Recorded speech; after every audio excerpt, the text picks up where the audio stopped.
in all of this. So there are children that are not part of the junior parliament, they are not prefects or anything. Is there a way they can get hold of you so that if they want to send a message, maybe they have something to say, is there a way they can get hold of you?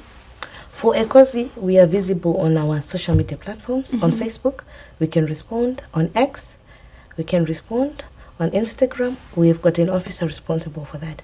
But I would encourage them to go through the Zimbabwe National Council of Children, because they have got more sustainable structures and means of engaging children at a daily basis. All right.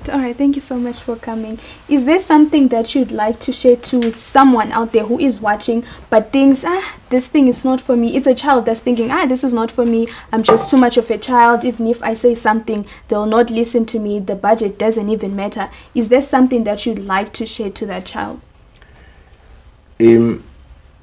Children have also a responsibility to attend school. Whereas government is ensuring that the infrastructure is there, but children also need to take responsibility to attend school, do their homework, ensure that the environment in schools is friendly. If it's not, they need to engage the authorities to say the environment is not friendly. But more importantly, we want also children to remember that education is their future. Education is an empowering tool for life.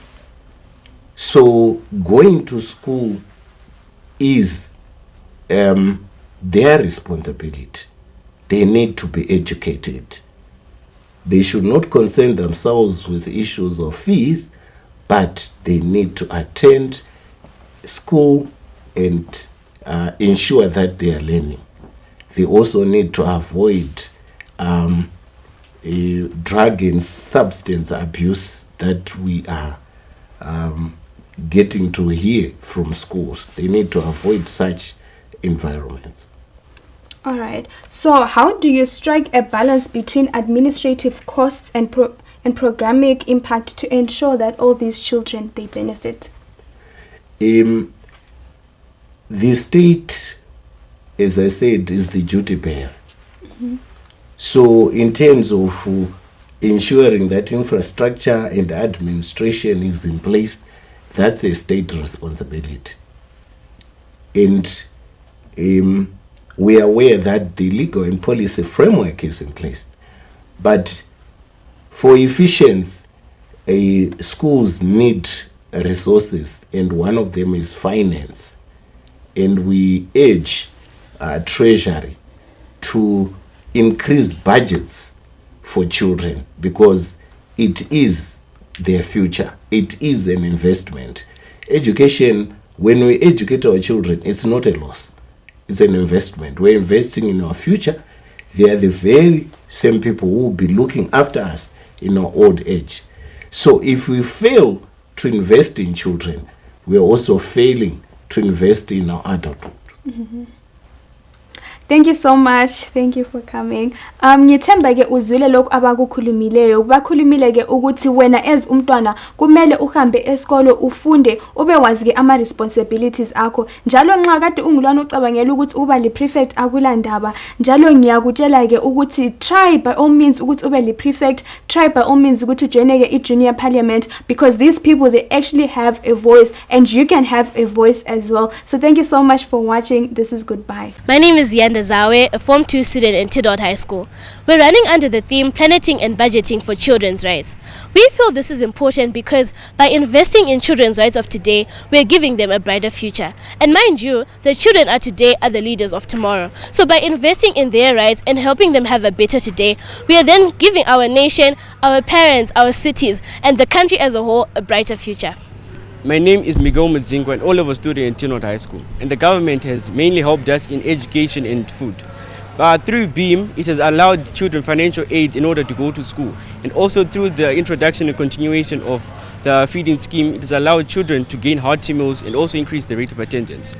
By also raising the age of consent from 16 to 18, it has therefore reduced child pregnancies and teenage marriages. And also, it has allowed pregnant ladies to go back to school in their workplaces during and after their pregnancies. My name is Mary Maria, a Form 2 student at Tinold High School. Today I want to talk of something that I personally feel affects a lot of young people: emotional distress when their parents divorce or separate. This could either affect them mentally, emotionally, but also their schoolwork. But at the end of the day, there is no problem without a solution. So to solve this problem, parents can practice or improve their communication and make sure that their differences do not affect or do not get in the way of their children. That way we can fix the problem of emotional distress to students.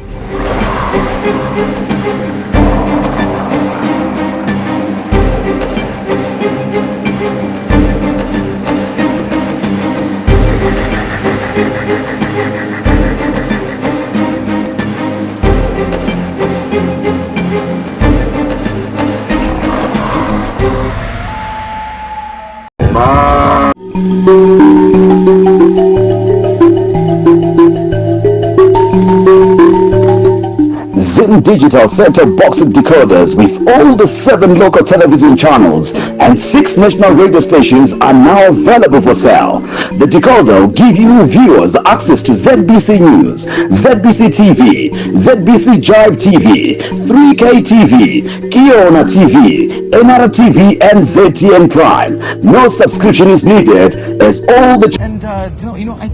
I think it's very, very important for all of the children of Zimbabwe to know what their rights are. Usually people know the right to education, the right to food, the right to food, the right to shelter and so on. But then there's more than that. There's more than that. Yes, there is more. And like I said and I mentioned before, Uguti, you're supposed to watch this so that you know what your rights are. It is very sad that most people think, Uguti, these things, they're just for those kids that are in the junior parliament. But no, as a student, as a child, you need to know this so that whenever something happens, for example, maybe you do not have enough desks at school, you need to speak up and talk about this. The only difference is that the junior parliamentarians, rather, they are the ones that take your issues to the top, because you cannot do that on your own. Yes, indeed. And, Reverend Nyanete was just, just placing focus on the theme itself. Let's talk about the theme. The key words for me are definitely the planning and budgeting. Yes. You cannot just get straight to what you want to do. You need to plan. And then there is budgeting, meaning that they're not just going to take any funds out of nowhere, but then these funds, they're just saved up so that when the amount is right, or maybe enough for one thing, then they work towards that. Yes, that's true.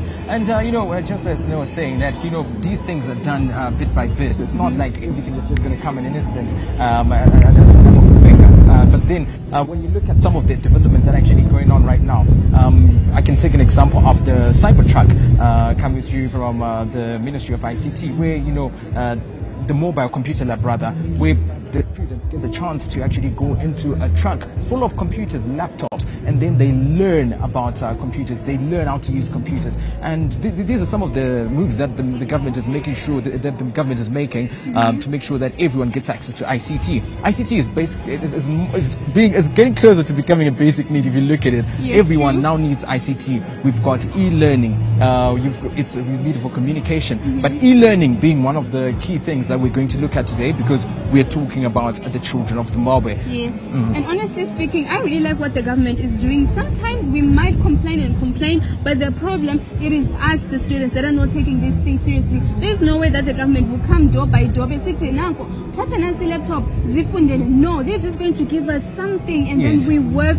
towards that on our own. Talking about the budget tower, you mentioned your favorite keywords. I would say my favorite is progress since 2010. If you want something big to happen, you do not start today and then rush towards it. But then it seems that this has been happening since 2010. Imagine. Yes. And over the years, actually, we've actually seen quite a number of developments that are then benefiting the children of Zimbabwe. Although more is still needed, there's already some that are already there. We talked about the Ministry of ICT bringing in the mobile computer labs, and then we can talk about the Ministry of Youth and Vocational Training Centers coming through with the VTCs, the Vocational Training Centers. What I love about that whole concept is that it's not only placing focus on one who's academically gifted, but then what are you good at? It's not all about being good when it comes to the books, but then what are you good at after the books? Yes, I really feel like when it comes to what are you good at, this should be a discussion between teachers and children, because whenever parents are involved, they somehow give us so much pressure. And one of the things that Reverend actually mentioned was that whenever there's school things that are involved, children and the teachers, they are the ones that need to have a conversation on their own. But my favorite part is that whenever fees is included, no, children do not have anything to say about that. Yes, indeed. Like what she is saying, the president also always talks about leaving no one and no place behind. And that also includes the issue of education from as little as grade 1, grade 7, Form 1, Form 6. You should not be left behind when it comes to education, which is why the government made sure that they called out to make to say, hey, no, no school has the right to turn away a child from school just because of not paying school fees and so on, which shows that the government is just prioritizing the education of children after everything else. And it's very, very important for everyone to get equal education. Missing 1 week of school just because you did not pay school fees would be really, really would really be destructive, yes. In the process. Yeah. Yes, and besides missing 1 week of school, there's the embarrassment that comes. You know how they used to do this? Yes, they'll just call out the names of the ones that paid fees, and then if you're one of those that did not pay fees, it really got to your head. Okay, so I do not pay my fees now, I'm excluded. People really see you, and that is very bad for the children. I love that this has been abolished, and now children can go to school.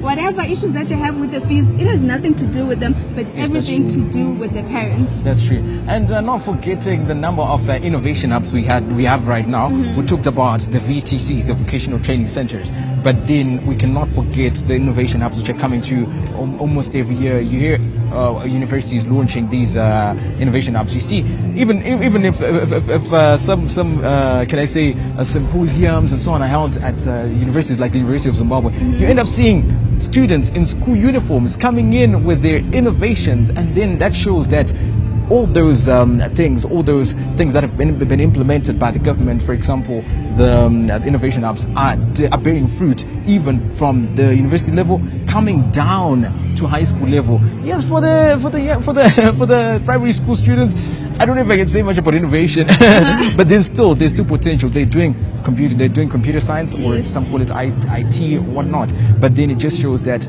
everyone is being included. Everyone is included. That is so right. So I like that even us university students, we are included. Even primary students are included. It actually means that whatever age that you're in, you have access to computers. Do you know one of the sad things when I was growing up was not having access to a computer?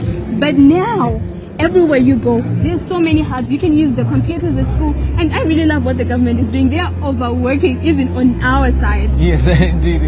And one of the highlights for me today is the fact that when you look at the junior parliament that people are going to see debating today and so on, it's a direct replica of the senior parliament. Mm-hmm. What I mean is that everything that you see in the senior parliament you're going to see today. And we also have the child president who's just going to do the walk and have the inspection of the guard of honor very, very soon. So that's another thing that you look forward to.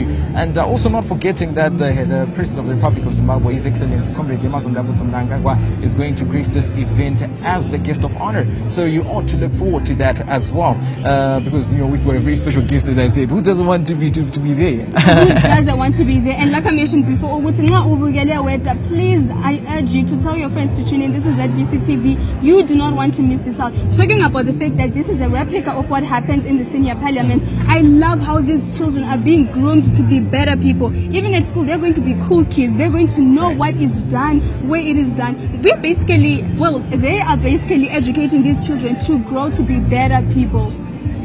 All right. So anyways, we're just going to have an interview very, very soon. So you just make sure that you do stay tuned and enjoy more of the live proceedings that are coming to you right here, the new Parliament building in Mount Hampton.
Okay, so you just heard Danelle and myself just talking about some of the achievements of the government and some of the developments that we have seen over the years and the progress since 2010, as our theme is just saying. And I've come to you right now with Honorable Minister Tino Machakaire, the Minister of Youth and Vocational Training Centers as well, and who's just going to enlighten us more on these issues. Where are we now? Where are we going? What can we expect? And so forth. Honorable, thank you so much for just making time for us. Thank you.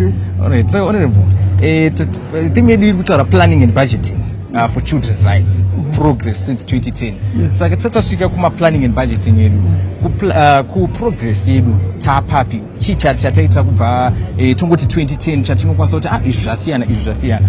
Ndinotenda zvikuru. Chekutanga ndoda kutenda His Excellency the President Comrade Dr. E.D. Mnangagwa nekuumba kwavakaita kurukota the Ministry of Youth Empowerment, Development and Vocational Training. Naizvozvo pane zvakawanda zvanga zvakasarira in terms of infrastructure kuti tikwanise ku develop our youth, but we want to thank him for supporting us very well. And as you can see, we've started a lot of programs. We are working around the country to make sure we start resuscitating our infrastructure. We've also started to invite our youngsters and train them skills, but not more skills. Of course, you can go to higher primary, secondary education, but you need skills. Yes, so some of them, they've already started, and most of our vocational training centers are now moving towards the development of these programs. But if you see this time around, we are moving across the country, around all the 10 provinces, to make sure that we see the problems that they have. Remember, this constituency was left for some time, but now we are now resuscitating all our VTCs. Though the budgets sometimes are a bit limited, but we will try to work with what we have to develop our vocational training centers.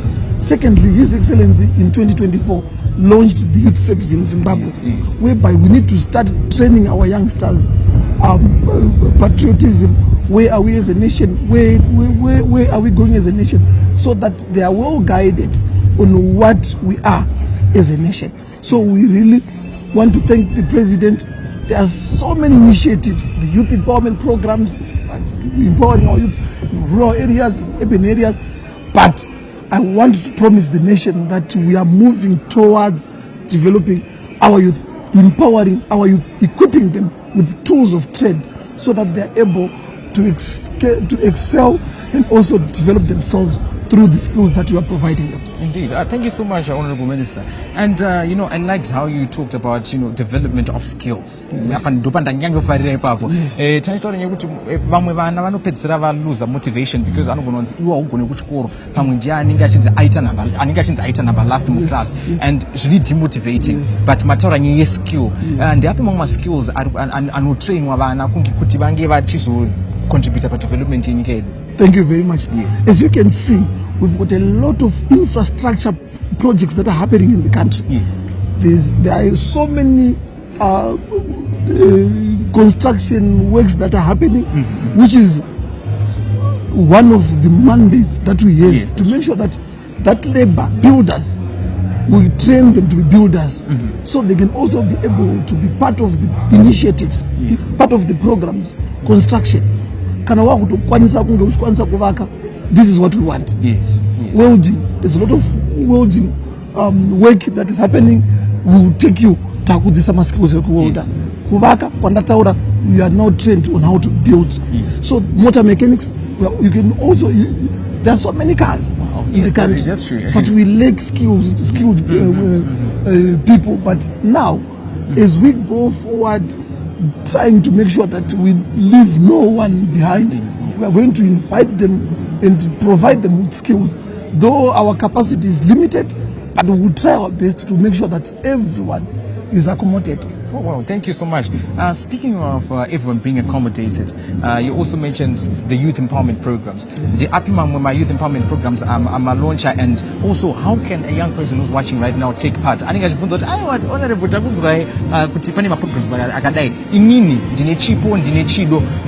how can I participate? We start with the Empower Bank. We've got our Youth Empowerment Bank, whereby we give loans to our youth.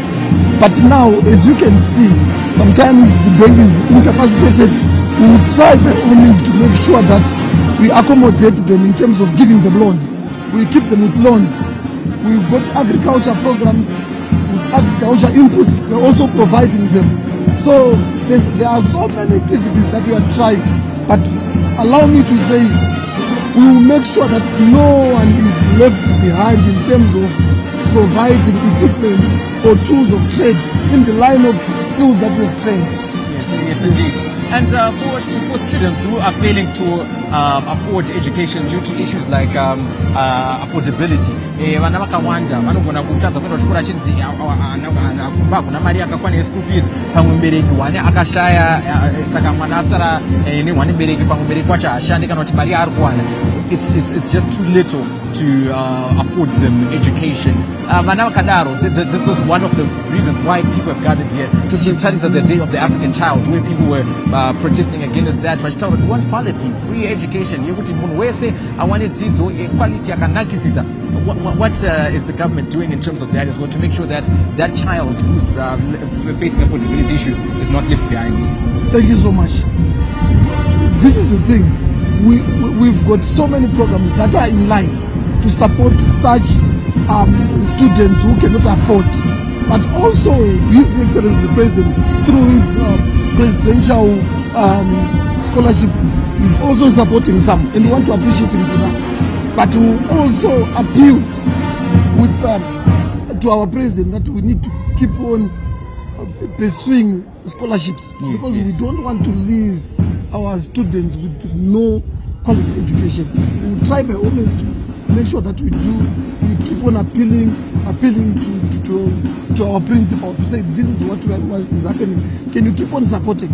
We know it's not it's a bit hard, but we will try to make sure that we support with the little that they can afford. Oh, thank you so much, Honorable Minister. And just before we round this up, there's one, can I allow me to call it a demon as well, of drug and substance abuse. It is really, really destroying our youth. It can actually affect the development, because maybe and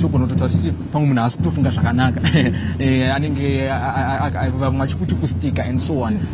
So what is the government doing in terms of planning and budgeting to combat these problems of drug and substance abuse? Thank you very much.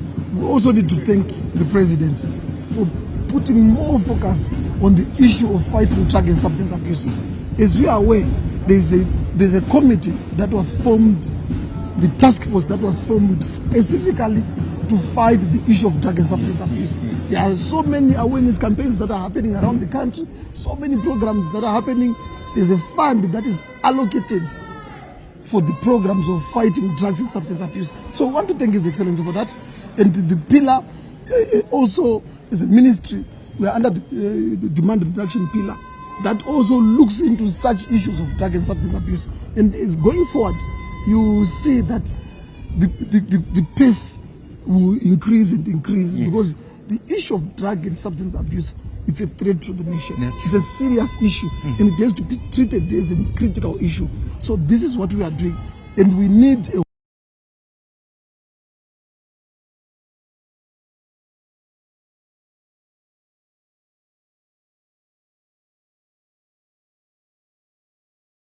They must be brought to book so that we fight this problem as a nation together. Yes, thank you so much. And lastly, Honorable Minister, you talked about the youth service and how it encourages patriotism. How can we encourage the younger generation to be more patriotic? How can we motivate them? Development and TV. TV part. And youth service, how exactly is it grooming the youth of Zimbabwe to so patriotic and focused on development? Thank you. Like I said, this is a whole of society approach. The public and the government.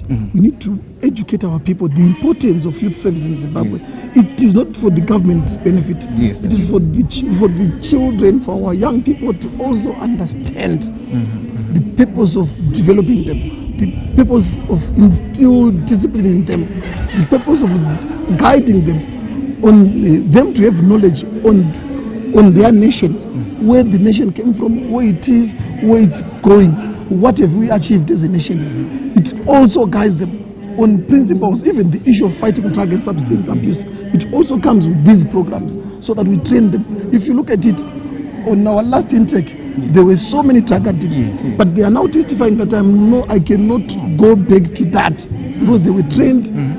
So through the process itself, it will teach you, it will instill fear in you to avoid the intake of drug and substance abuse. Oh no, thank you so much. And you know, that's one of the benefits of this day. Someone is watching ZBC TV right now and they did not know about all of these government initiatives. They did not know, maybe someone did not know about the youth service and what your ministry, your ministry under your leadership is doing to make sure that children get education, they take part in development and so on. So we really appreciate you, Honorable Minister. We're looking forward to more and more projects that will see you unfolding.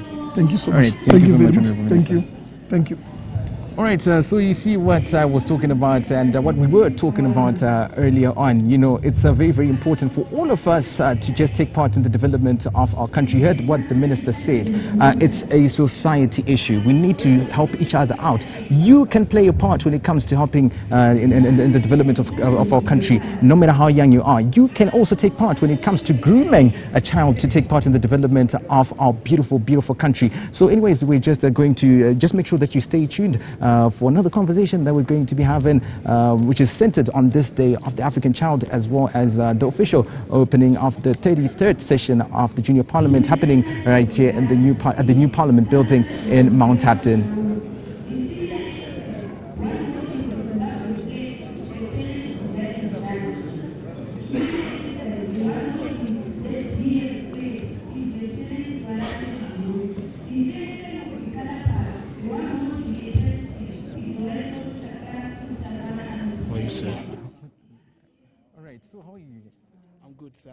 I'm very, very well. So I just want you to start off by introducing introducing yourself, and just tell us everything you're doing. I remember you were at the Junior Parliament a couple of years ago. I'm so happy to see you once again. Yes, making it. So just introduce yourself. All right, my name is Johnson Truth. Yes. But I'm affectionately known as Honorable Truth. I'm now part of the Junior Parliament alumni of Zimbabwe, which was recently launched by the Honorable Minister Tino Machakaire on Thursday. All right, last Thursday. That's an amazing initiative right there. So we're going to talk about what you did later on and talk about the significance of the Junior Parliament itself, the parliamentarians and so on, the roles they play. But let's first talk about this new one, this new project, this new initiative, the Junior Parliament alumni, right? Yes. So please tell me, what exactly is this all about? All right, thank you, Taona. So the Junior Parliament alumni is actually a project of the government of Zimbabwe, and we want to also extend our heartfelt gratitude to the Zimbabwe Youth Council. It is our mother body. In Shona we say they've been supporting us. It was not going to be possible if it was not for them. So we actually had a launch where we reunited former junior parliamentarians since 1991.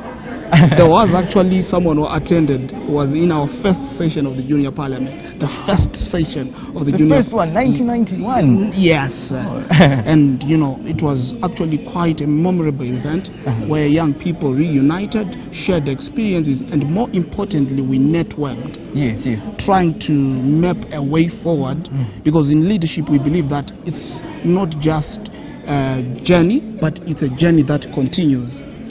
Yes, so we witnessed continuation of the Junior Parliament, and our theme was honoring the past, shaping the future. That's an amazing theme, and especially looking at the concept of combining the two now. Yes. But what is the main purpose of the Junior Parliament alumni?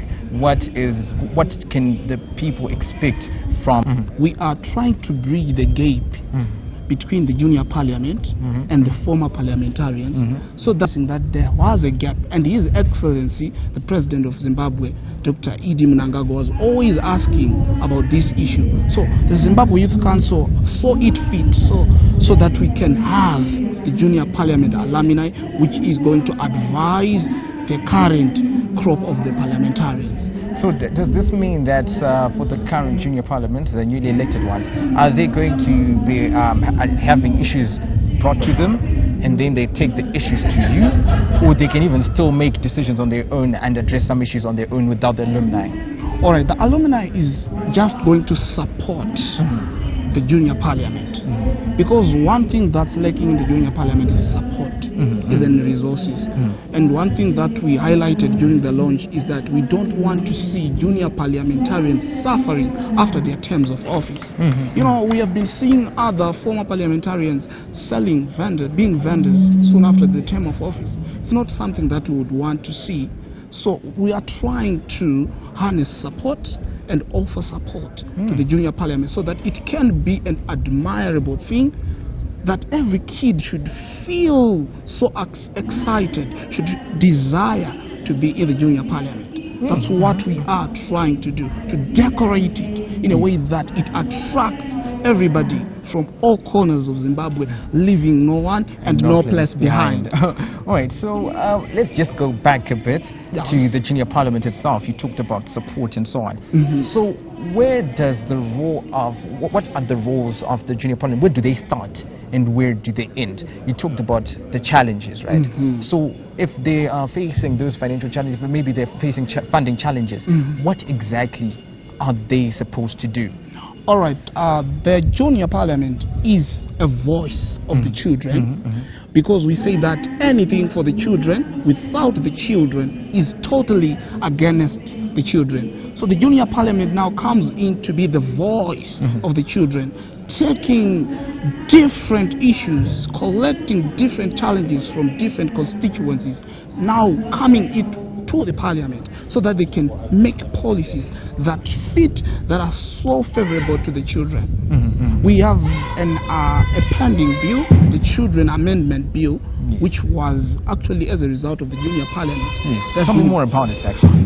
So the Amendment Children's Bill is a bill that states that anyone who is between the ages of 0 to 18 is still a child in Zimbabwe. So those are some of the pertinent issues that are still yet not resolved, that the junior parliament are still pushing for. Yes. All right. No, that's actually an amazing initiative. Now that I know of the alumni, now that I know one of the most important roles of the junior parliament and what they're expected to do, and now in terms of funding, I want to know. Usually, when we talk about the junior parliament needing funding, give me an example of what they would need it for. Since you are bringing the issues onto the table for the senior parliament to see, and then they address them, where does the funding part come in now? All right, the funding part comes in to play a role in actually raising awareness to the children, because some of the children, they don't even know their rights. So there is a need for that junior MP to be on the ground, to do initiatives, projects, so that there is an awareness. Children are aware of their rights. So that's where funding is coming into place. And we also want to decorate the one who is doing the duty, so that when he is serving, he has everything that he needs to serve. Because leaders are servants of the people. But for them to be servants, they need resources. Okay? Yes. That's what I have to say. All right. So before we just jump on to the next issue, let me just break it down. You said you're getting support from the government, which is the senior parliament, and then you're also they're now getting support from the alumni. Right. Now, how can the general populace, how can the ordinary person, how can the community member support the junior parliament as well? Because I'm sure that now that you've got 3 supporters, it would make more sense, right? All right. We are now trying to bring in the general, a common person, to the picture. So a general person could actually be a supporter by attending events, listening to what children have to say. Because we have a tendency of people that would want to listen, but not to listen in a way that they want to understand, but they want to reply. So we want to correct that narrative to say we want people that are able to understand and listen the concerns of the people, especially children concerns. Yes. So that means that as a community member, I also have a part to play when it comes to supporting the junior parliament. Yes. All right, no, thank you so much. That was a very interesting conversation, and would like to thank you, the alumni, and also thank the Honorable Minister, Tino Machagaire, for just bringing up this initiative of the junior parliament alumni. So thank you so much. We've met before, we'll meet again, and we will meet again. Thank you so much. Yes, brother man. Thank you so much. All right. I really appreciate it. All right, so I am sure that you have seen that everyone is trying by all means to work hard and in terms of trying to just better the lives of the children. So we've got the junior parliament being supported by the newly launched junior parliament alumni. We've got the government itself supporting the junior parliament, and now there's also a challenge left for you as a community member to also support the junior parliament. And you know, I love how he talked about you can never address the issues of children without talking, without involving the children themselves. You can't be telling this person, hey, they're facing these challenges, without having the children themselves being involved and talking about these problems themselves. So there's a lot of issues that we need to see addressed very, very soon. And you've heard the minister talking about the issue of how education is now more accessible. You've heard the issue of how now people are being encouraged to take part in the development of the country. Initiatives like the youth service, which is there to make sure that, you know, you get the drive, you get the motivation. And it's not only about motivation, also making sure that we clean up our people, we clean up our youth when it comes to issues like that of drug and substance abuse. And the Honorable Minister also gave one realistic example of there's some people who joined the youth service, and then they were actually drug addicts prior to that, and then after joining the youth service they found themselves being better people and bettering their lives. It just shows that everyone is so concerned about the welfare of the children, and funding is definitely promised. You heard what the minister said as well. He said it's going to come in bit by bit. Obviously we do not have the budget and the funding to do everything at the same time, but bit by bit everything is just going to be falling into place.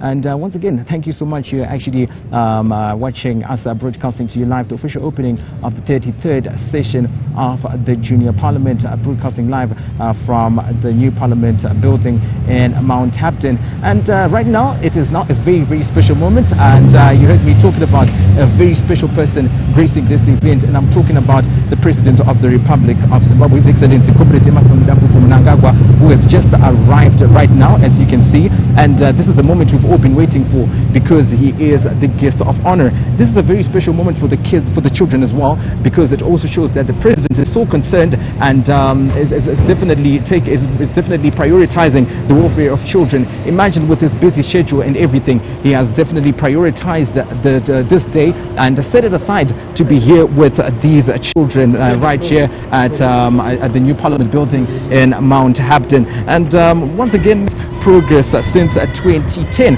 and I'm sure, I think it's pretty obvious as well that the president is going to talk about these issues as well. He's going to definitely talk about the progress that the government has made. We're going to see even the progress that the Second Republic has made when it comes to progress in terms of planning and budgeting for children's rights and everything. So it is a very, very special day. As I said, who would not want to be at such an event where the president will set aside his time and definitely come and be with the young children of Zimbabwe, which just shows what he's always saying, which means that everyone, it doesn't say it's just talking about everyone taking part in the development of our country, brick by brick, stone upon stone. So that's another thing that you ought to look forward to. Leaving no one and no place behind is another thing that you're seeing right here, because all parliamentarians are from different provinces. Students travel from all 10 provinces as well to be right here to witness the official opening of the 33rd session of the Junior Parliament. But anyways, we're just going to take you to just see and also get the appreciation of what is happening on the ground.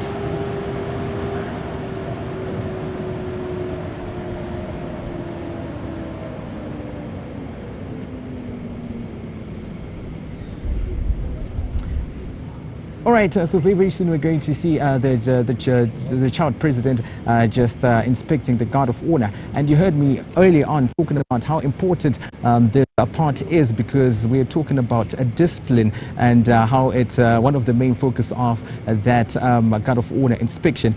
That walk is a very special one, and I also talked about how it is one of my favorites.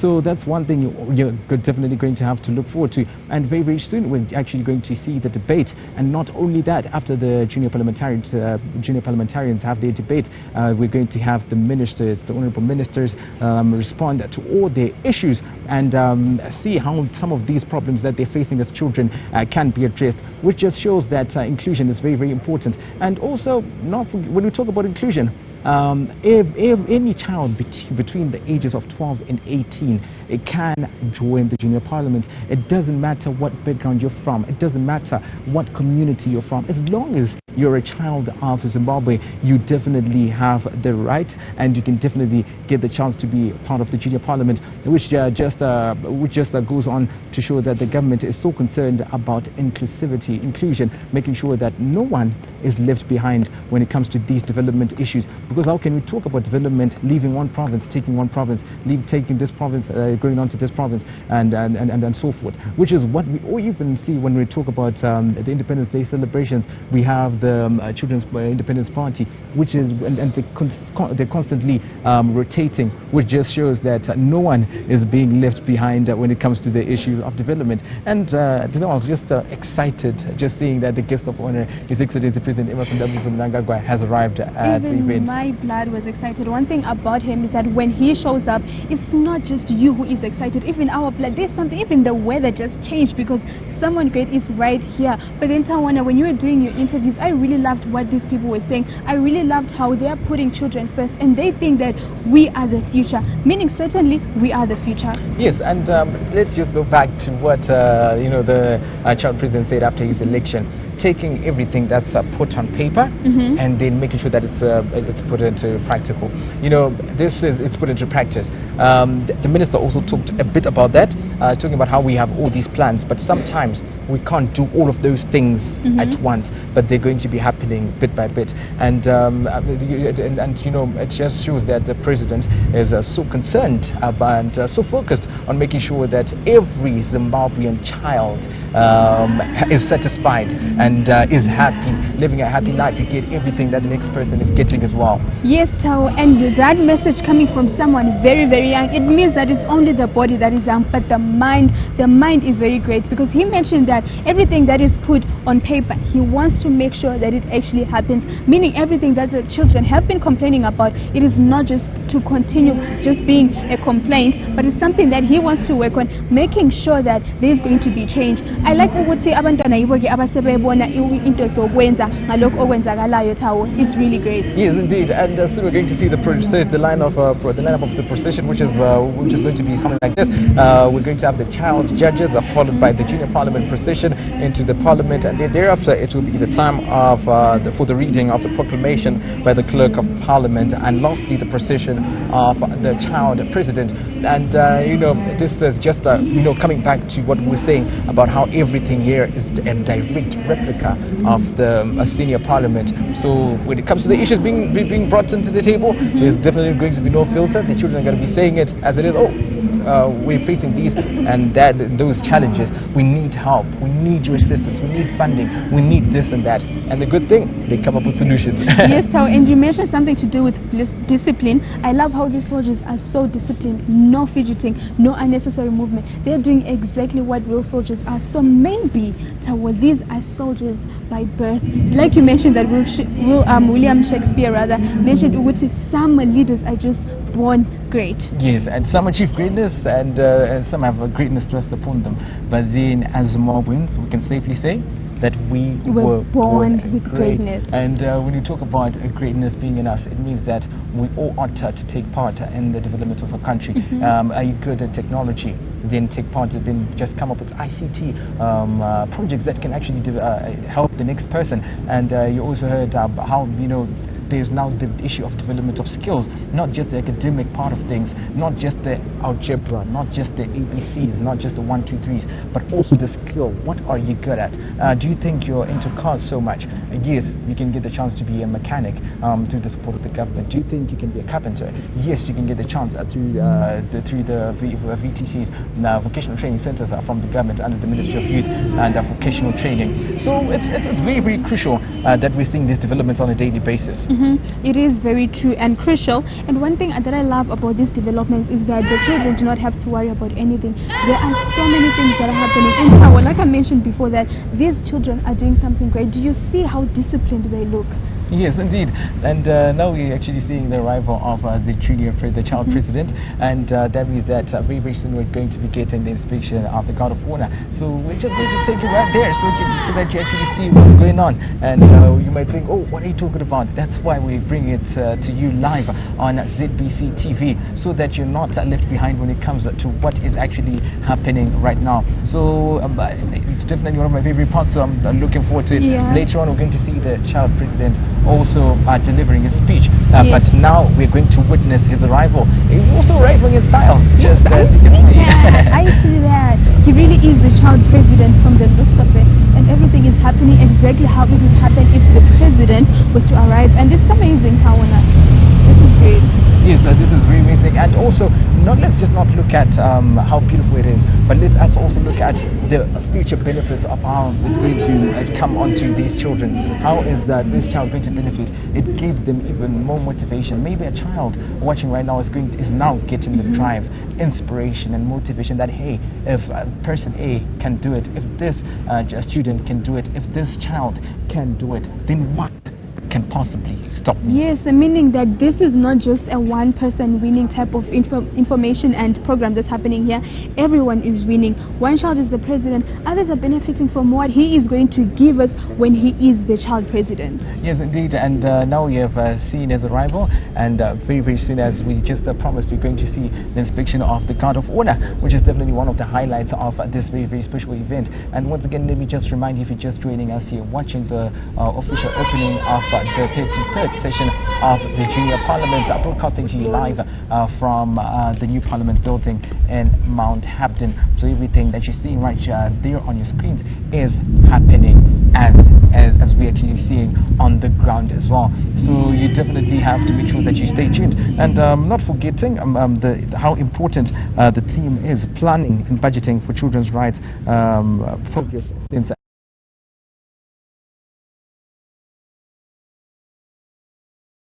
a discussion that's going to be focused on inside there, where people are going to talk about some of the issues that they face and how can these things be planned for, how can some things be planned against, drug and substance abuse. And it's actually so amazing to see that even the government is setting aside funding to make sure that we tackle such problems like the one of drug and substance abuse. Yes, Tawa, especially the issue of drugs and substance abuse. It has been talked about all over, and I really think and I hope that there's going to be some sort of change, especially with the child president that mentioned that he wants to make change. He just doesn't want to talk about things, but he wants to make sure that there will be change.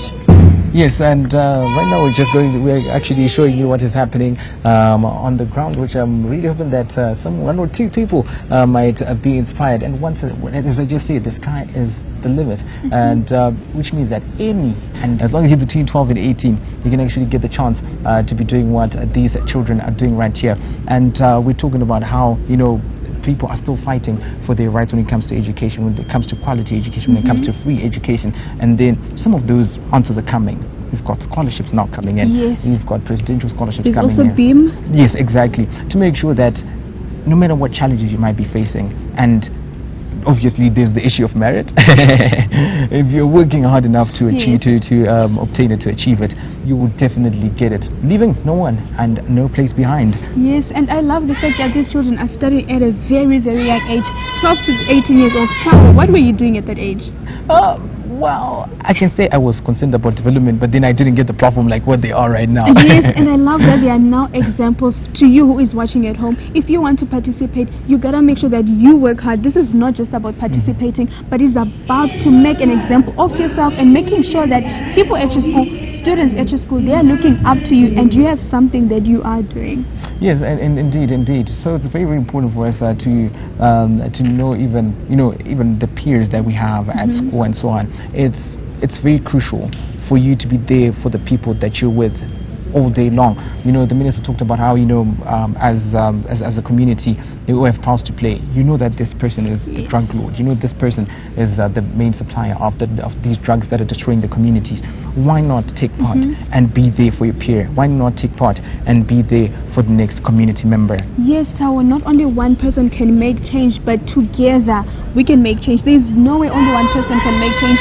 We need to stand together, and we're seeing that so many people here are standing together as one, as we are waiting for the child president. Well, rather, he is already here, but there's so many things that are happening right now. I see the young soldiers there right here, and they're also talking. Ngiyabona-ke ukuthi baningi abantu lapha abasebe khona, ama-soldiers amancane, ngiyalitshela-ke ukuthi bamile, bale-discipline, bayakhanya ukuthi ngabantu abazakhokhela ilizwe kusasa. Kutshengisela ukuthi even nawe nxa usekhaya ungakwanisa ukwenza i-change, and kumele uyenze i-change. Nxa ubukele and nxa kulabanye ofunda labo, make sure ukuthi lawo uyabatshela nje, uyabaxwayisa ngalokho okwenzakalayo. So as we are watching now, ngiyababona nje ukuthi abantu abaningi khona kulamabhiza akhona lapha, so many horses, very big ones.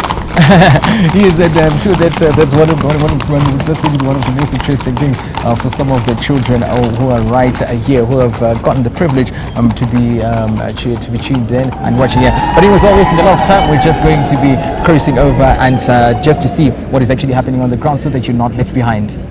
Yes, I love your guns.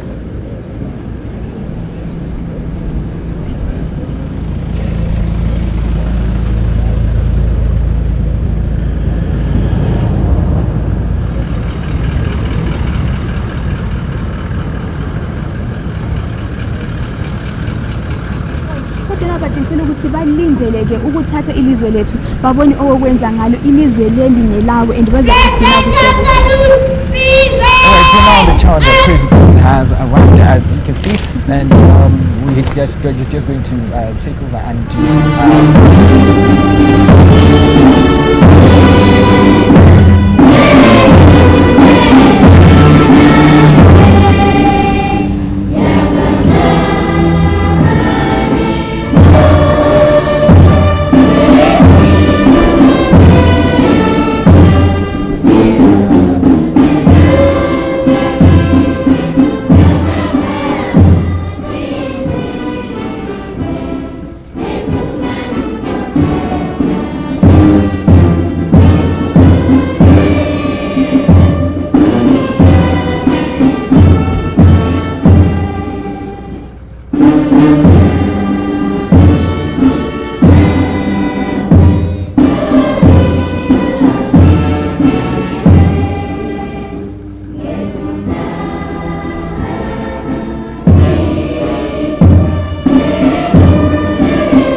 Good morning,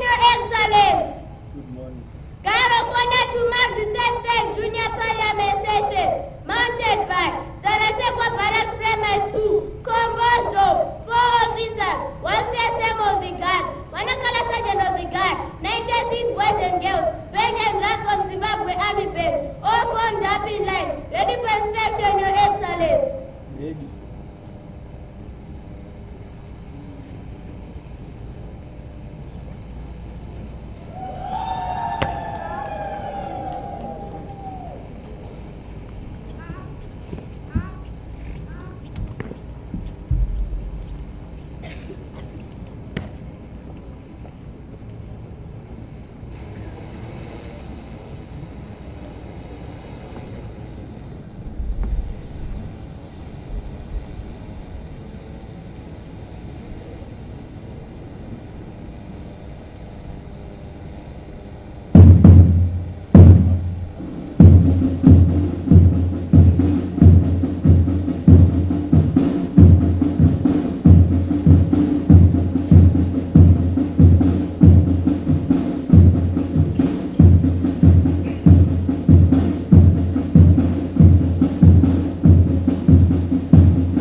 Permission granted.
The God of Honor Commander is now marching forward to ask permission to prepare the God of Honor for the march home.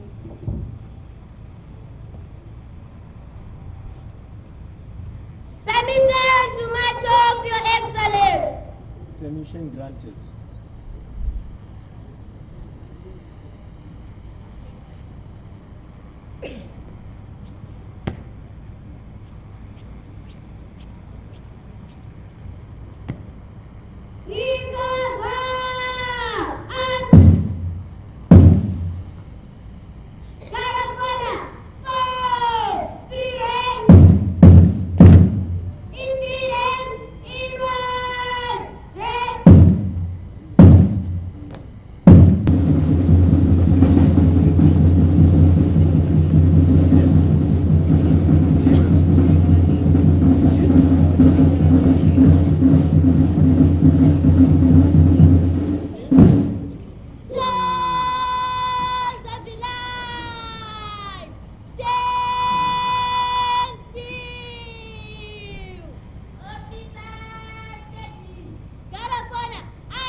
So it's very, very important for us not to just, talk about all of these things, but have the children talk about some of these issues themselves. And I'm sure you heard me talking about, actually you didn't hear me talking about it, but you heard one of the former junior parliamentarians talking about how, we cannot talk about children's issues without involving the children themselves. And I'm saying this because I'm joined by Honorable Tamelson, who is a former junior parliamentarian, who is now part of the Senate. So, well, this transition from being a junior parliamentarian into the Senate is something that I really found interesting, and something that you're going to know more about today, and not just today, but I mean right now. Honorable, how are you doing? I'm good, how are you? I'm very well. Thank you so much for just coming through for this conversation that we're having. Thank you so much for this opportunity. All right, so without wasting a lot of time, I want to first get to the foundation of it. Let's go back to the past. The past and the future, they have a connection, right? And the present as well. Yeah, sure. Tell me about your constituency. Which constituency are you from? So back in 2022, I was representing Airport constituency in the National Assembly. Yes, right. And tell me what you did as the representative, as the child parliamentarian. We were talking about how it's not all about the blazer, how it's not all about the prestige, how it's not all about the dignity that comes with it, but it's also about what you're doing with the children in your constituency. What have you done? Back in 2022, I hosted what I would like to call the Anti-Child Marriage Forum, where I invited various religious leaders from around my constituency and also other leaders in the healthcare. I invited the police, I invited the sister in charge, the VFU, where we got to discuss around child marriages in airports, because child marriages are really rampant in airports. Maybe because of poverty that is really widespread in airports, and also even now they're still there, the child marriages are still there, because even coaching from the statistics of the first quarter, January, February, March, we had around 125 child marriages and around 93 teenage pregnancies recorded. So now there's still much more work to be done, but then at that time I did my part, and I'm back again to actually see how we can further do more work so that we address this pandemic along with other social issues like drug and substance abuse, because airports is a ghetto, right? And they having a population of around 360,000 people plus, and drug and substance abuse is rampant among others. Yes, well, and it's so heartbreaking to see. I've hearing the numbers now firsthand from someone who actually did some research in it. So I know that a child, when it comes to this issue of marriage, is allowed to say no. They're allowed, they've got the right to say no. But then it leads me to the question, we're talking about the rights of children, right? That's one of the focus of today. Yes, sure. Do you think the children, you've worked with them, you've talked to them, you've interacted with them, do you think they know that they have the right to say no to marriage? Right, the children, I think they have an idea that they have the right to say no to marriage. But now what happens is, most of the time when these children get pregnant, these marriages are mostly due to pregnancy, to teenage pregnancies.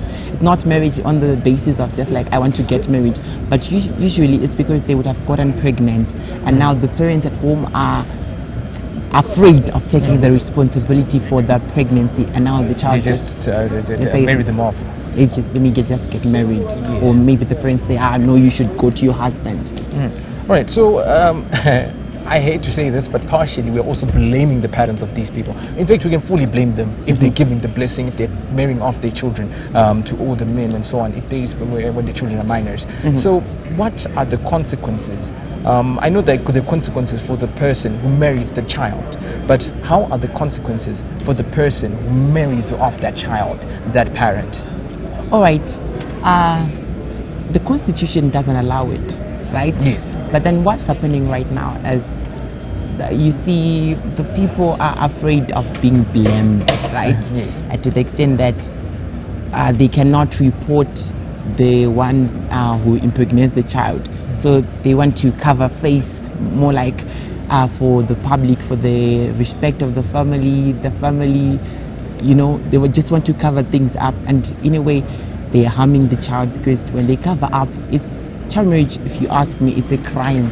Yes, it is. And it's even a worse crime when the parents try to cover face and sometimes it's just disgusting. Because they're allowing the child to suffer behind the scenes, and then they want everything to look so perfect and good on the outside. It's so sad. So I believe that these parents should also face the same consequences as the person who actually married the child. And I also think that as a community, we can also help curb this pandemic by actually reporting to the police, because you find that the parents are not reporting, right? But you, if you see your neighbor married, you know that something is fishy going on, and you would have to report to the police, to the VFU, to So are there more organizations, or can I say more offices that one can feel free to just approach when they face such issues? I know, some people, especially for a child, they might just be intimidated by the feeling of walking into a police station, seeing police officers all around, and then being asked questions, they're writing notes. There might be some sort of intimidation for a child, you know. I understand. So are there platforms that are set to assist the children so that when they have something like that to report, when they have something like that to talk about, they can freely do so? Yeah. All right, we have organizations like Youth Advocacy Zimbabwe and Childline that are coming in to say that let's help the kids.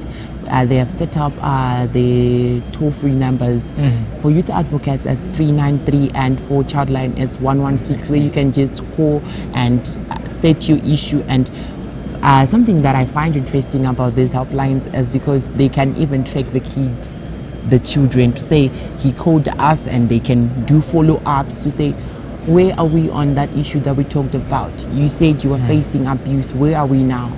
Something like that. And we also have, you can also visit the clinics, and also not to forget the victim-friendly unit, because the police officers that are at the free victim-friendly unit are very friendly, and they have been trained on how to handle children, and we also talk to these children and so on. Yes. Oh wow, that's interesting. Thank you so much for enlightening us on that one. Now moving on to the issue of your transition from the junior parliament, and you're a former junior parliamentarian, but now you're in the junior senate as well. First of all, allow me to say congratulations. Thank you so much. Now talk to me about this transition. What is this all about? Why the transition from junior parliament into the Senate? Alright, so the junior parliament is a mirror or a replica of the senior parliament. So all this while we didn't have like senators coming into their house. We had junior parliament, and the senators that went there were just senators. But now that since junior parliament is a replica of the senior parliament has the Senate, which is the older fellows, and now we're coming in to say we as the older fellows that are 21 years and below and are in the junior parliament. You're not the seniors of the junior parliament. All right, thank you so much, Honorable, for just coming through. Looking forward to hearing you talk about more research and more support. Thank you. Thank you. Alright, so you see what I was talking about when I was saying it's not all about us telling you what is happening on the ground, but then also involving the children to actually talk about it. And you've seen that these junior parliamentarians work really, really hard, research and come up with solutions to address these problems that the children of Zimbabwe and children in their communities are facing. So just make sure that you stay tuned as we just cruise over to see and enjoy the live proceedings.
be seated.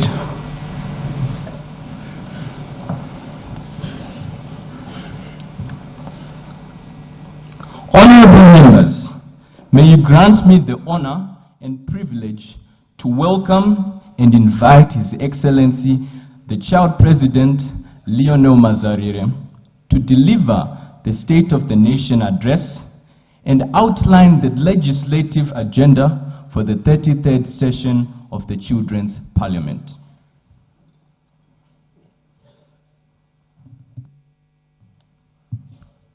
The President of the Republic of Zimbabwe, Your Excellency, Comrade Dr. E.D. Mnangagwa. The Vice President of the Republic of Zimbabwe, Honorable Retired Dr. C.G.D.N. Chiwenga. The Vice President of the Republic of Zimbabwe, Honorable Colonel Retired K.C.D. Mohadi. The Minister of Defense and of ZANU-PF, Honorable O.C.Z. Kashiri Muchinguri. The Speaker of Parliament, Honorable Advocate J.F.N. Mudenda. The President of the Senate, Honorable M.M. Chinomona. The Minister of State for Mashonaland West, Provincial Affairs and Devolution, Honorable M. Chombo, and all Ministers of Provincial Affairs and Devolution here present. The Minister of Youth Empowerment, Development and Vocational Training, Honorable T. Machakaire, and all Ministers here present. The Deputy Minister of Youth Empowerment, Development and Vocational Training, Honorable K. Mupamanga, and all Deputy Ministers here present.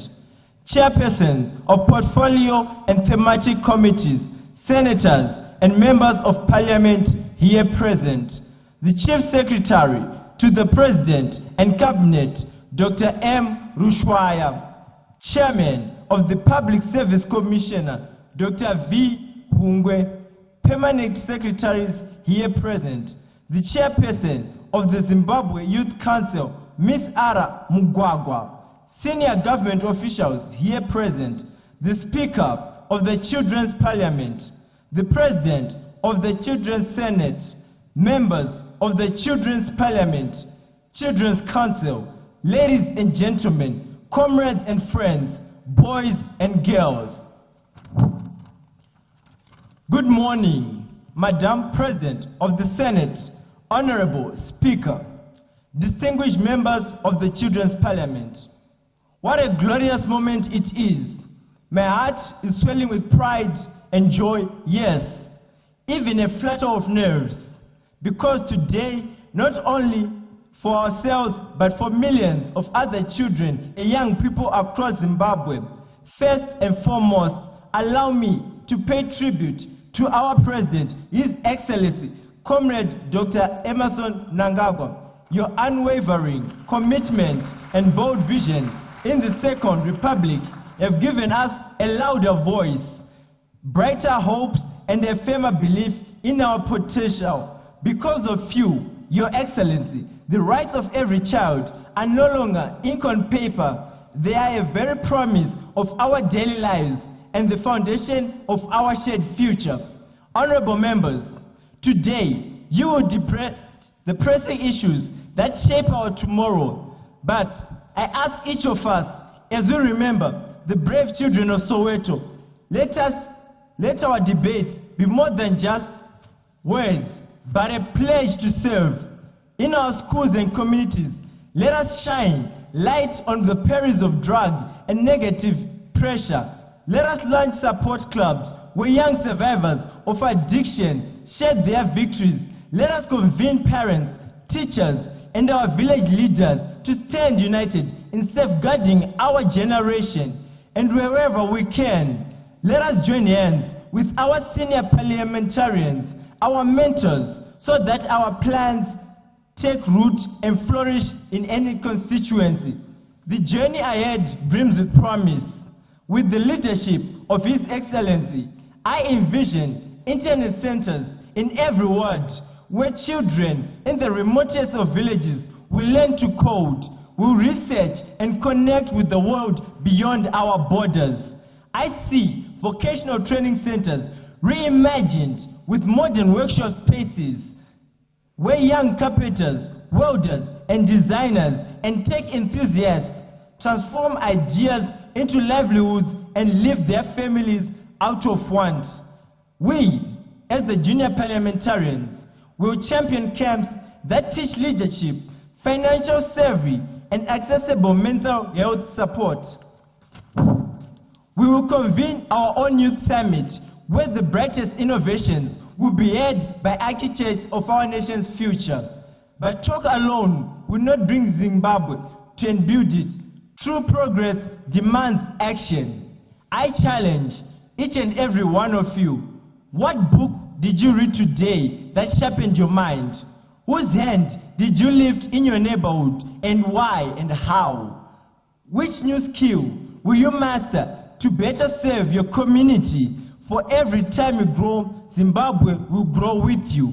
Let us reunite in youth business groups, young farmers cultivating fresh hope, young programmers crafting the next great application, young artisans turning talent into enterprise.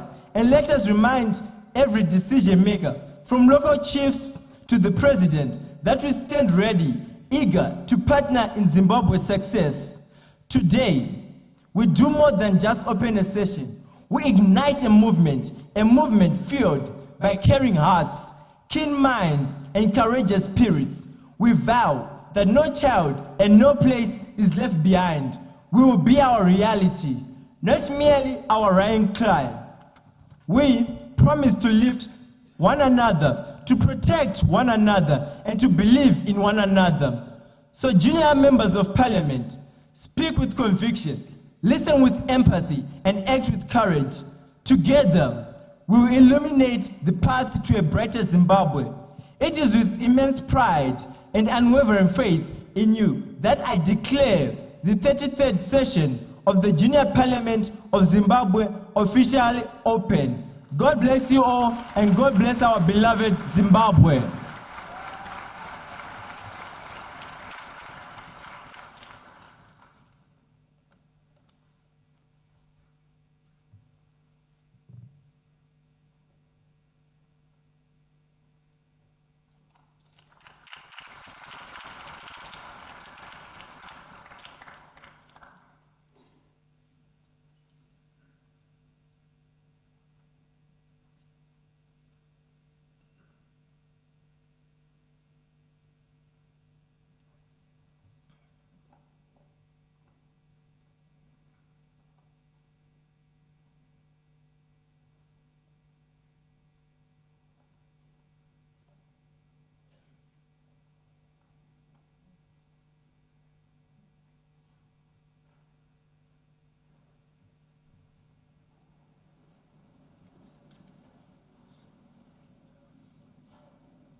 Almighty God, who in your infinite wisdom and providential goodness has appointed the offices of rulers and parliaments for the welfare of society and the just government of humankind.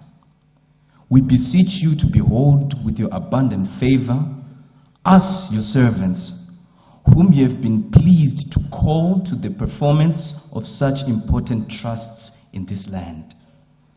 Let your blessing descend upon us here in Parliament assembled, and grant us that we may, as in your presence, treat and consider all matters that shall come upon our deliberation, in so just and faithful a manner as to promote your honor and glory, and to advance the good of those interests you have committed to our charge, all which we ask in the name and for the sake of our Lord and Savior, Jesus Christ. Amen.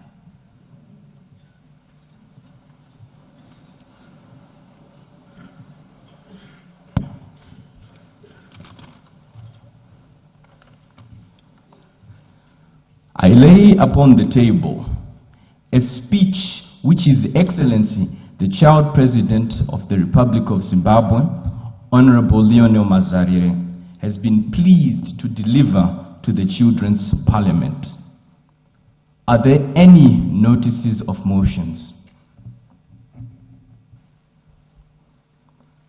I call upon the Honorable Child Minister of Finance and Economic Development. Honorable Child Speaker, sir, I move that the Committee of Supply be appointed in terms of Standing Order number 123.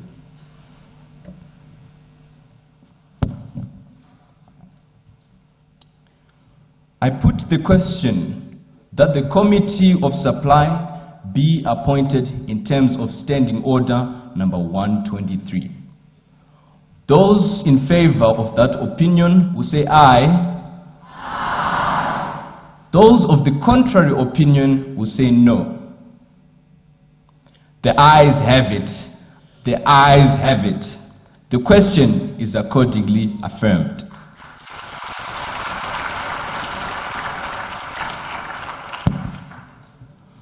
I recognize the Honorable Child Minister of Justice, Legal and Parliamentary Affairs. Honorable Speaker, I rise to seek leave of the House to suspend the provisions of Standing Order number 69, which provides that every motion requires notice. In this case, I seek to move for the suspension of this standing order so that we debate a critical motion today as we belatedly commemorate the Day of the African Child, which is always remembered every year on the 16th of June. Honorable Speaker, I therefore crave for leave of this august House to move this motion. The Minister seeks leave of this House to move for the suspension of provisions of Standing Order number 69, which provides for motions without notices. Is there any objection? No objection. Agreed to. I call upon the Honorable Minister of Justice, Legal and Parliamentary Affairs.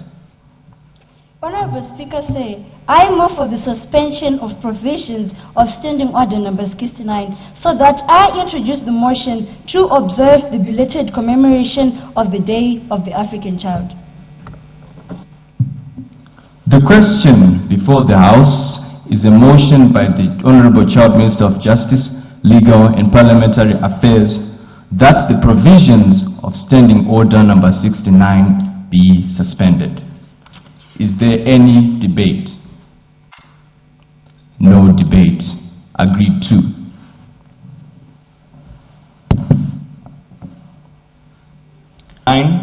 Be suspended.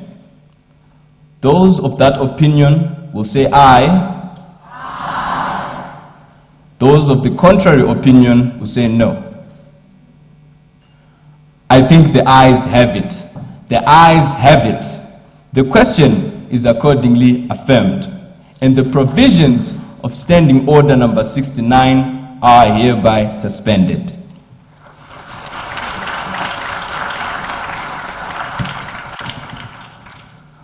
now call upon the Honorable Child Minister of Justice, Legal and Parliamentary Affairs to introduce her motion. Mr. Speaker, I move the motion in my name. I rise to move that whereas the Day of the African Child commemorates the sacrifices made for children's rights and calls for the continuous introspection and commitment to addressing challenges facing African children. Recognizing the theme of the 33rd session of the Zimbabwean Junior Parliament, Planning and Budgeting for the Children's Rights Progress since 2010. Provides a critical opportunity to assess national efforts in upholding the rights and welfare of all children in Zimbabwe. Mr. Speaker, acknowledging the significant progress made in various policy frameworks and initiatives aimed at the improving of lives of Zimbabwean children since 2010, including the National Development Strategy and the Child Budgeting Series launched by the government of Zimbabwe in November 2021.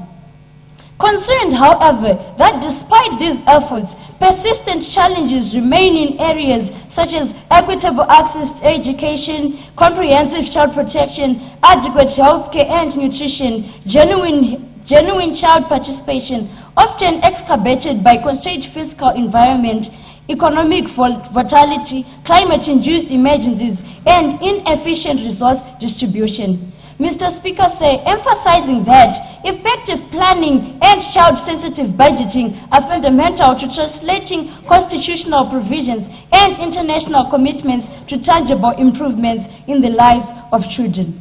Now, therefore, this House resolves to A. Call upon the government to reaffirm its commitment to the rights and welfare of all children by adopting and implementing child-sensitive planning and budgeting as the cornerstone of our national development, so as to build a resilient and prosperous future for every African child.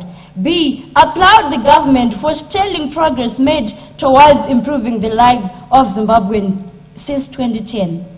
Mr. Speaker, in contributing to this motion, I wish to state that for far too long Zimbabwe has stayed amongst the midst of the wishing. But however, since this topic of concern has been put to our doorstep, this calls for action. However, I would like to applaud the Zimbabwean government for it is proactive, such that we have initiatives that cater for the enhancement of child rights, such as Education 5.0, the heritage-based curriculum that focuses on practicality, skills-based for life, and our heritage. We would also like to applaud the government of Zimbabwe for building orphanages, for taking care of people living with disability. But however, apart from the efforts being made by the government, we are still facing problems in our institutions. We are still facing problems, for example, the right to education, the right to accommodation, and the right to health care facilities. However, honorables, as we indulge in this debate, we look forward to a very insightful debate, to a very cultivative debate that brings solutions to the table and brings a brighter future for Zimbabwe. Honorable Speaker, I rest my case.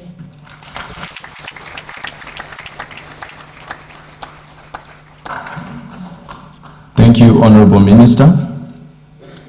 The question before the House is a motion by the Honorable Child Minister of Justice, Legal and Parliamentary Affairs, that this House, whereas the Day of the African Child commemorations of the sacrifices made for children's rights and calls for continuous introspection and commitment. To addressing challenges facing African children, recognizing the theme of the 33rd session of the Zimbabwe Junior Parliament, Planning and Budgeting for Children's Rights, Progress since 2010, provides a critical opportunity to assess national efforts in upholding the rights and welfare of children in Zimbabwe. Acknowledging the significant progress made in various policy frameworks and initiatives aimed at improving the lives of Zimbabwean children since 2010, including the National Development Strategy, NDS1, and the Child Budgeting Series launched by the government of Zimbabwe in November 2021. Concerned, however, that despite these efforts, persistent challenges remain in areas such as equitable access to quality education, comprehensive child protection, adequate healthcare and nutrition, and genuine child participated, often exacerbated by a constrained fiscal environment, economic volatility, climate-induced emergencies, and inefficient resource distribution. Emphasizing that effective planning and child-sensitive budgeting are fundamental to translating constitutional provisions and international commitments into tangible improvements in the lives of children. Now therefore, this House resolves to A. Call upon the government to reaffirm its commitment to the rights and welfare of all children by adopting and implementing child-sensitive planning and budgeting as the cornerstone of our national development, so as to build a resilient and prosperous future for every child. B. Applaud the government for sterling progress made towards improving the lives of Zimbabwean children since 2010. Is there any debate? I recognize the Honorable Child Minister of Transport.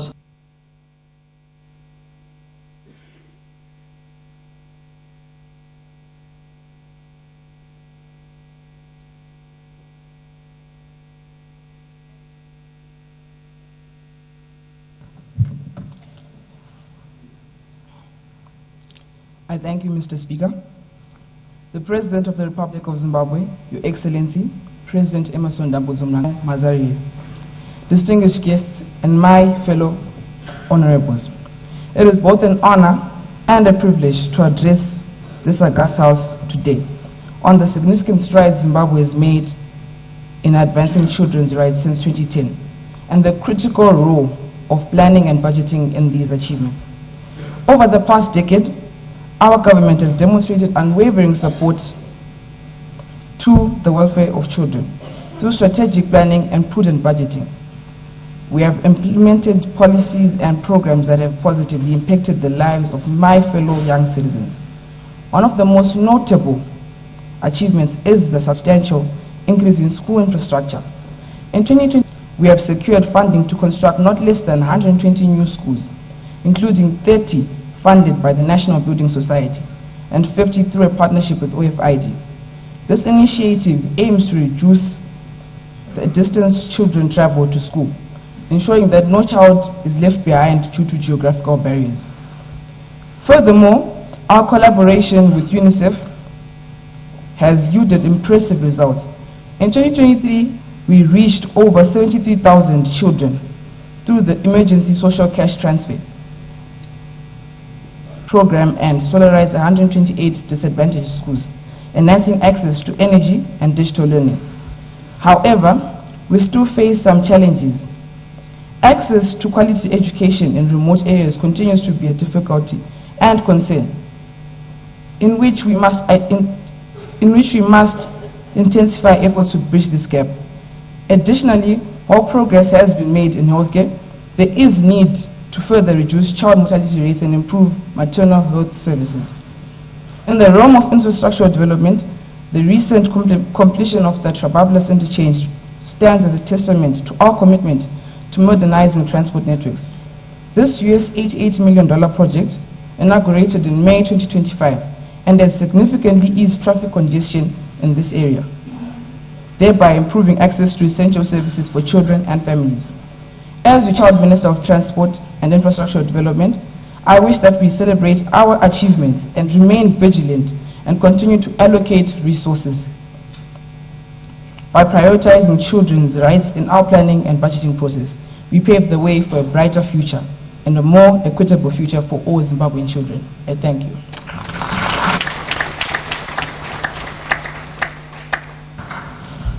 Thank you, Honorable Minister.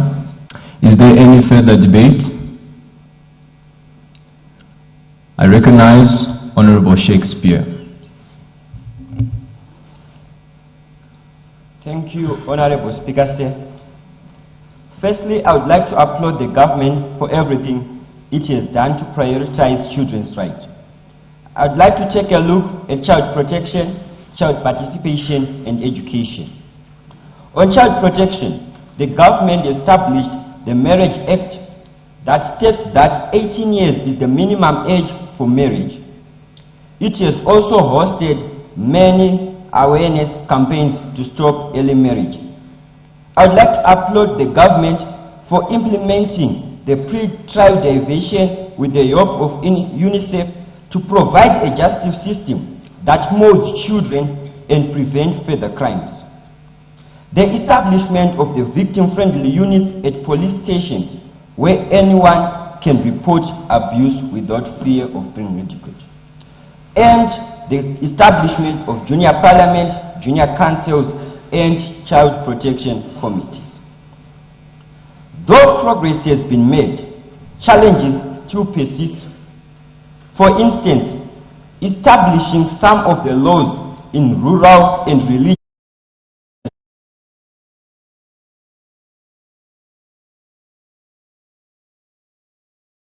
children's rights lack sufficient funding. And child participation, though it has increased, it lacks financing since those representing other children may only meet once a year to address their issues. To solve some of these problems, I suggest the government invest more in social infrastructure and social services to address poverty, which is an underlying cause for child marriages.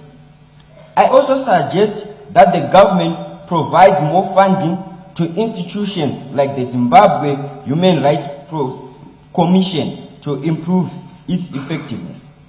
I would also like to take a look at education. Progress has been made. For instance, the proposal and age-based curriculum to cater for education and to make sure that each and every child can live a life in today's complex world. Schools have been built, and since last year, more than 300 examination centers. In Zimbabwe, we used to have one state university vocational training center. Progress has been made, but there are still some disappointing gaps. Children in rural and urban areas write the same exams, but they don't get the same facilities. In rural areas, 20 children share one textbook. We have read and noticed that science is a compulsory subject, but how can students, where they study at a 4-block school, study science without the facilities, without science labs? We say we are now living in a computer world, but some of the schools do not have computer labs. I recognize that the government has donated laptops to other schools, which is a great improvement, and it has also established information centers in some of the wards. The last issue that breaks my heart are teachers not attending lessons. We once lived in a Zimbabwe where students were truant, but the current Zimbabwe is showing that teachers are the ones being truant. To solve this issue, I suggest the government, instead of building more schools if it does not have enough funds, it can refurbish the already existing schools, showing that I get quality education rather than walking 1 kilometer or 2 kilometers, knowing that the education I get is baseless.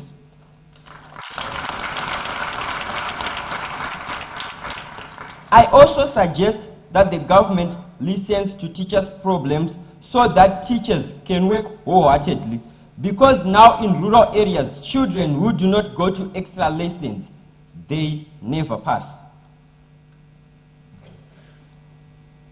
And I would also like teachers to understand the current situation in Zimbabwe and do their duty wholeheartedly as they swore when they were graduating from colleges and universities.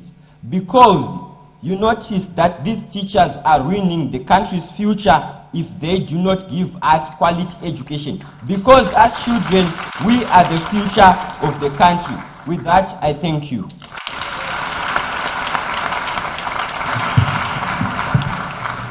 Thank you, Honorable Member.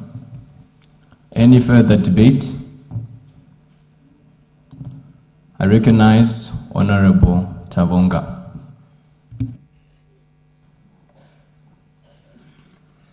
Thank you, Mr. Speaker, sir, for giving me this opportunity to speak on behalf of the people in my constituency. Firstly, I would like to applaud the President of the Republic of Zimbabwe for drilling boreholes in schools under the Presidential Borehole Drilling Scheme. I would like to applaud the Ministry of Health and Child Care for providing free medication for children. Our program, which promotes nutrition and balanced diet for children to grow. However, some children are still going against the child is access to quality and attainable health. For us to eliminate drug and substance abuse, we need to look at the root cause.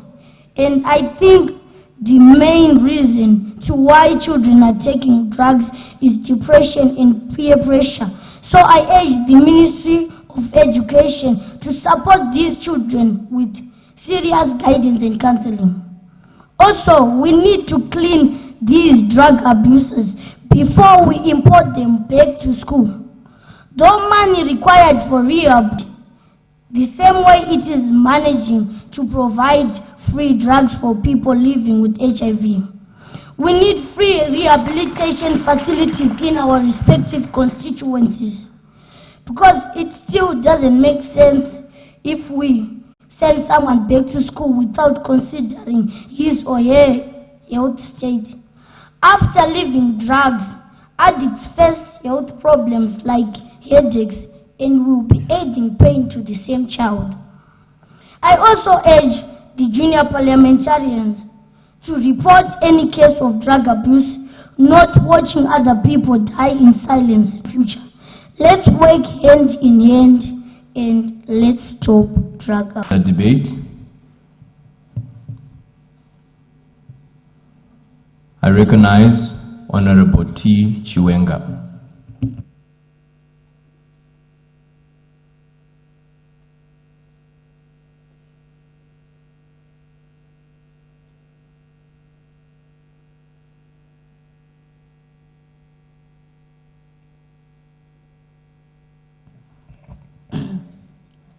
Thank you, Mr. Honorable Speaker, sir, for giving me the opportunity to speak. I am Honorable Tendai Chiwenga, proudly representing the Murewa constituency. First, I would like to acknowledge our First Lady, Dr. Auxilia Mnangagwa, for her recent visit to our health center and her generous donations to those in need. Her commitment to improving the lives of our people is commendable and inspires us all to do better. Additionally, I applaud the government's ongoing efforts to enhance healthcare accessibility across our nation, which have proven vital during challenging times. I would also like to highlight the government's significant investments in infrastructural development, which has brought remarkable improvements to our roads and public services. These initiatives are essential for fostering economic growth and ensuring that our communities thrive. The recent expansions in educational facilities underscore our commitment to quality education for all children, reflecting our dedication to nurturing future generations. Furthermore, I am proud to acknowledge the proactive measures our government has implemented to allay flood-related challenges. From investing in resilient irrigation systems to enhancing our drainage infrastructure, we are taking crucial steps to mitigate the impact of flooding on our communities. These initiatives not only protect our residents, but also ensure that our agricultural sector remains vibrant and productive. While challenges may persist, we should focus on the progress we have made and celebrate the positive direction we are heading. I urge the Ministry of Finance and Educational Infrastructure in our constituency. Investing in resilient bridges and effective drainage systems is critical in ensuring that our children can safely travel to school and access the education they deserve. Moreover, we must engage communities in participatory budgeting, allowing local voices to shape our strategies for combating these challenges. By involving parents and community leaders in the decision-making process, we can ensure that our initiatives align with the actual needs of our residents. Education remains the cornerstone of our society, and we must never lose sight of the fundamental rights of our children. Since 2010, we have made remarkable strides in advocating for children's rights, and I commend the government for its role in these advancements. Every child must have the chance to grow in an environment that protects their well-being and promotes learning. As we plan for the future at Murewa, Order. Honorable Member, you have 30 seconds to round up your debate. Thank you. Let us prioritize the rights of our children. Let us ensure that our planning and budgeting processes are not just strategic but also compassionate, reflecting our commitment to the next generation. With that, I thank you.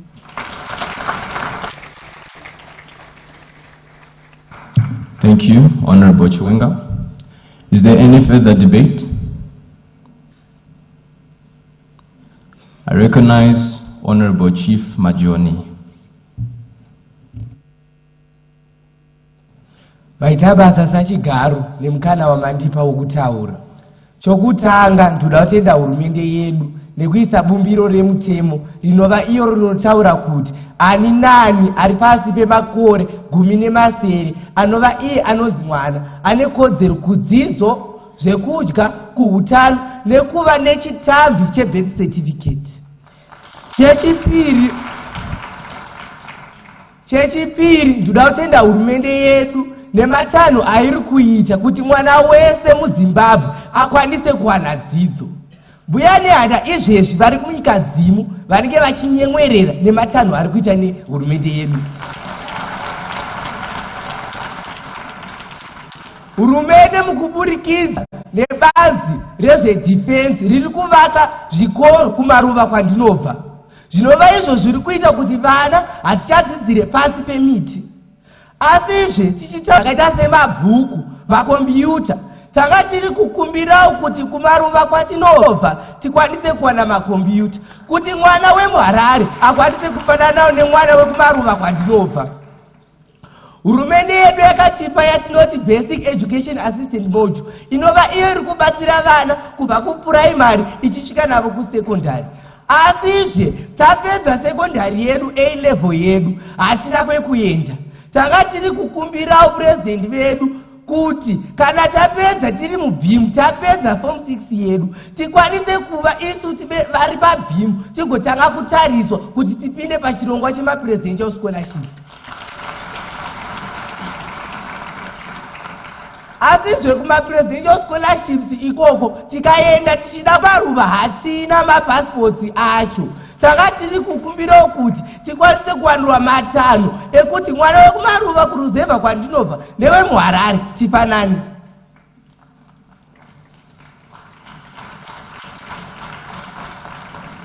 Gore rakapera vatungamiri vechidiki vakaita sesu vakapiwa matablets, zvinova izvo zvinofadza. Nokuti isusu kudunhu kwandinobva ndoba ndakatanga kuona kuti iyi ndo inonzi tablet iyi yatakapiwa mumwe wedu akaiva akugore rakapera. Saka tiri kukumbira hurumende yedu kuti vechidiki vakaita sesu tichipinda muhofisi yedu tipiwewo zvekuti tishandise pagore redu iroro. Hurumende yedu payakaisa taizwa vaimbi vachiimba zigi woye zigi woye. Asizve kwatinobva kumaruzevha kwedu tiri kuti tinofanirwa kubhadhara mari yechikoro nemari iyo yema-US. Saka tiri kukumbira hurumende ichiite cherechedzo pane vanhu vakutibhadharisa mari yema-US, tishandise mari yedu yenyika yedu kubhadhara mari yezvikoro. Ndine chivimbo kuti hurumende yedu nepurezidendi vedu nemaministers edu vachaita cherechedzo kumaruzevha kwatinobva, kuti ini mwana wekuruzevha ndikwanise kufananawo nemwana wemuharare nemwana anobva mudhorobha, kuti tikamiswa tiri vaviri, mwana wekuruzevha nemwana wekudhorobha, tinenge takafanana. Igadzirise dzidzo yedu nezvese zvinoita nezveutano nezvemwana wemuZimbabwe. Ndatenda sachigaro.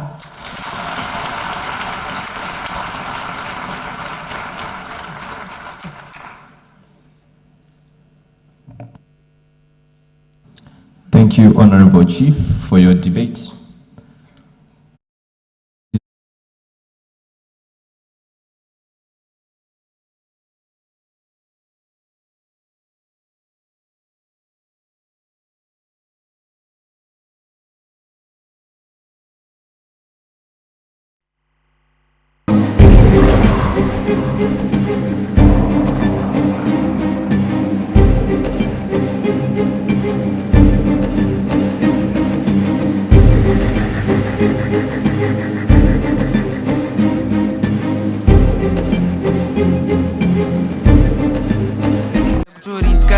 Atidzokere kumba nhasi, zvinhu zvega zvandichabvunza nhasi.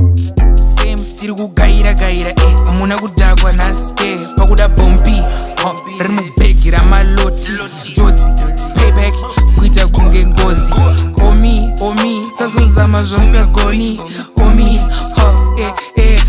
omi ndiri red flag simutai mureza, makandikwana ndarembedza machen anditani kuteta ma-fake friends, anditani kuteta red flag simutai mureza, makandikwana ndarembedza machen anditani kuteta ma-fake friends, anditani kuteta. Dzine zvigamba ndere nhaka ngarisabviswa bashi, akangodzima ndini ndinotobvunzwa gasi, chero mukazobhipa mhosva hatimbobvuma rasi, musangobwaira ziso ngarimbovhurwa nhasi. Vanhu mamiro havana side vanongodhisa nengasipo, link up anytime.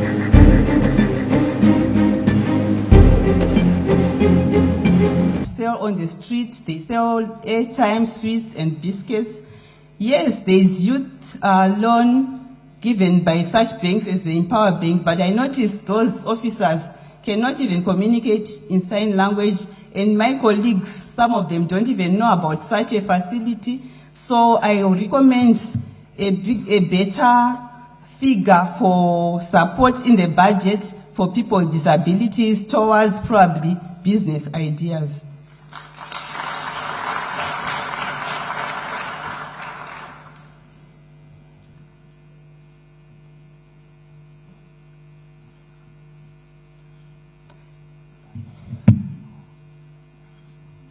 So in my case, for example, when I finish school, I may also join my colleagues on the streets because of the same challenge that I've highlighted, whereby we lack communication with those banks to give us loans.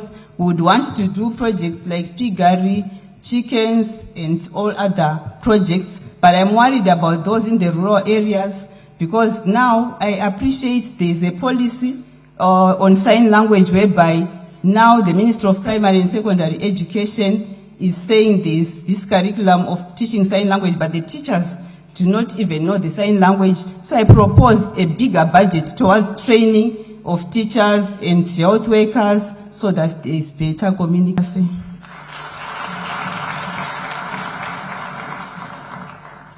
Thank you, Honorable Kuziva.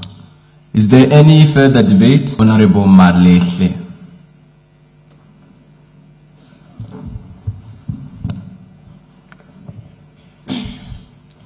Thank you, Honorable Speaker, sir.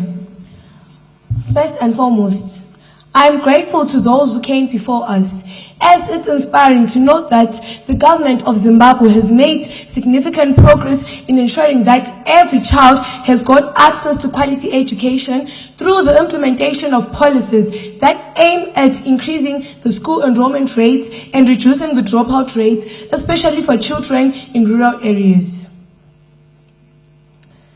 The government has also worked hand in glove with BEAM, Save the Children, and UNICEF in providing school fees and bicycles to children in rural areas, making it a whole lot easier for them to get access to quality education. But today, I stand as a testament that despite this progress, challenges still persist. Matter of fact, about 30% of children in Zimbabwe are out of school. Depiction of my constituency, Lupane West, where we see children of my age who supposedly should be at school learning, but are instead doing pothole filling and carrying bags for $1, which makes it crystal clear that there are some children whose right to education is being deprived from them. Now, we possess a grievance that the government must intervene in by allocating more resources to rural areas, prioritizing those with greatest needs, and must implement better planning, increased funding, and stronger accountability in all sectors that impact our children's rights to education. With this all said, I thank you, Honorable Speaker. Thank you, Honorable Malehle. Is there any further debate from the House? I recognize Honorable Chief Zoro Patience. Tinotenda sachigaro Zoro. Zita rangu ndinonzi Patience Gawa.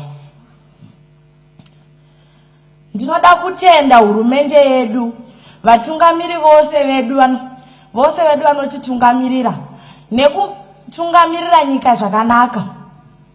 Uyezve ndinoda kutenda kuti vana vechikoro vava kurapwa muzvipatara mahara.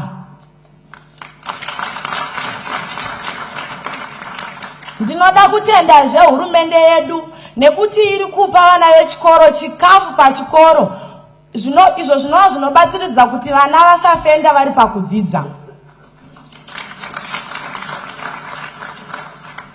Ndinoda kutendazve kuti hurumende yedu iri kuvakisa zvikoro zvakawanda, uyezve iri kuwedzera vadzidzisi avo vanokwanisa kutipa dzidzo yakadzama muzvikoro. Asi pane zvibhozhero zvatiri kuwana kwatinogara. Ndakamirira dunhu rangu rekwaChifidzoro. Isusu kwedu vana vanoda kuenda kuzvipatara vanofamba makiromita anodarika 10. Nekuda kwekuti zvipatara zviri kure, vana vakufanira kukwira mota kuti vaende kuchipatara. Izvo zvinoti kana munhu achirwara usina mari zvotoreva kuti haurapwi. Saka taikumbirawo hurumende itivakirawo zvipatara pedo nedzimba dzedu. Taikumbirawo zvekuti hurumende kana yaikwanisa yaizokwanisa kutipawo vana chiremba vemumisha avo vanokwanisa kutipa rubatsiro sezvo zvipatara zviri kure. Uyezve takutaura kunyaya dzedzidzo, hurumende ndinoda kuitenda kwazvo. Iri kutipa mabhuku ekuti tiverenge, iri kutivakira zvikoro zvakawanda kwazvo. Asi kuchikoro kwedu kwandinodzidza ini, vana takawandisa mukirasirumu imwe. Kirasirumu ine vana vanodarika 50. Izvo zvinoita kuti vana tisadzidza zvakanaka. Semazuva ano ekupisawo ndiyo nguva inowana vana kuvata nekuti vana vanenge vachipiswa. Uyezve vana vakawandisa mudzikirasirumu. Mudzidzisi umwe hangakwanisi kudzidzisa vana vanodarika 50. Tinotenda. Thank you, Honorable Chief. Is there any further debate from the House? I recognize Honorable Member Thomas Chigwaro.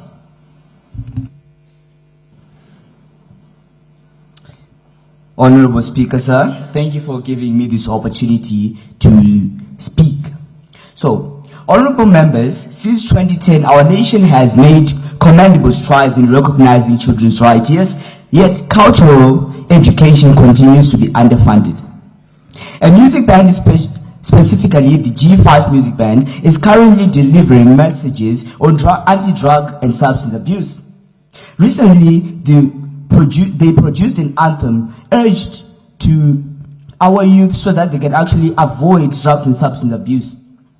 And now, my case is that this was an example of a pioneer board which is financially struggling. The main agenda of the statements above is that I urge the government that they make amendments on the budget so that they can actually accommodate for both music and education to pave way for future and our cultural identity. This requisition is to recognize and subsidize our emerging artists to improve the art industry. So, moving on. First of all, I would like to applaud the government of Zimbabwe for what it has done. The government of Zimbabwe is commended for commitment to upholding and development of young citizens.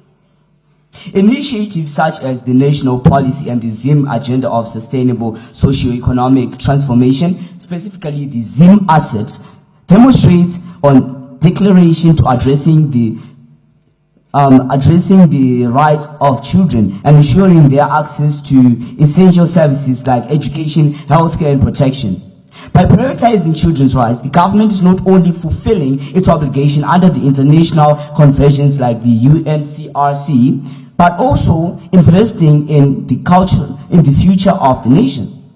Now, bringing in the statistics. In Zimbabwe, we have approximately 6.3 children. And then as we have 6.3 children, you find that 4.8... Order, Honorable Member. Please retract your statement about Zimbabwe having 6.3 children. Give us actual statistics. Indeed, sir. So, first of all, I say that approximately we have 6.3, approximately. And then you find that Honorable Member. We don't have 6.3 children in Zimbabwe. Give us the actual number of children in Zimbabwe. Thank you, Honorable Speaker, sir. So, we have different statistics. We have some which say that we have 6.3, and then we also have some which say we have...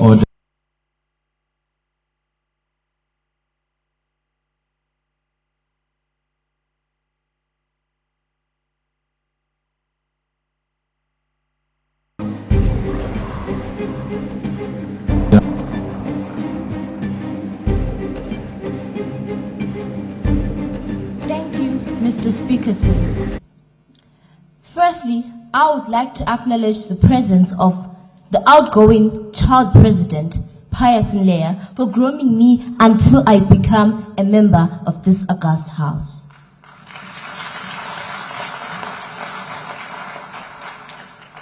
The Ministry of Information, Communication, Technology, Postal and Courier Services in Zimbabwe is deserving of sincere appreciation for introducing the Cyber and Data Protection Act of 2021 as a step to protect children from online abuse and harassment. Section 164B of the Criminal Law Codification and Reform Act outlines penalties for cyberbullying with fines up to level 10 and imprisonment up to 10 years. However, despite these policies, cyberbullying continues to be the order of the day in my constituency of Pumula in Bulawayo. And the occurrence of this devastating scourge is sponsored by insufficient enforcement. The Postal and Telecommunication Regulatory Authority of Zimbabwe has taken strong measures against it, but enforcement still remains a challenge.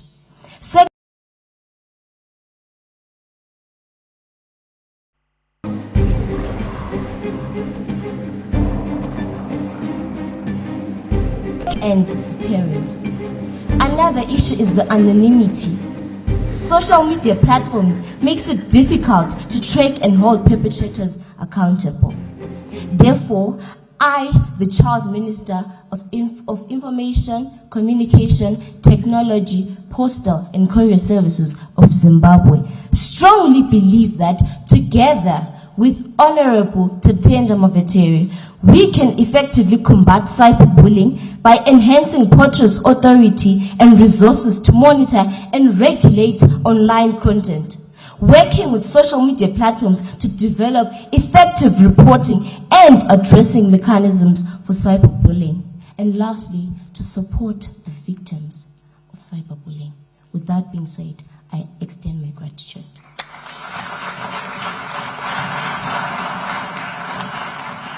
Thank you, Honorable Minister. Is there any further debate in the House? I recognize Honorable Ndlovu Nokutenda. Thank you, Honorable Mr. Speaker, sir. I thank you very much for this opportunity once again.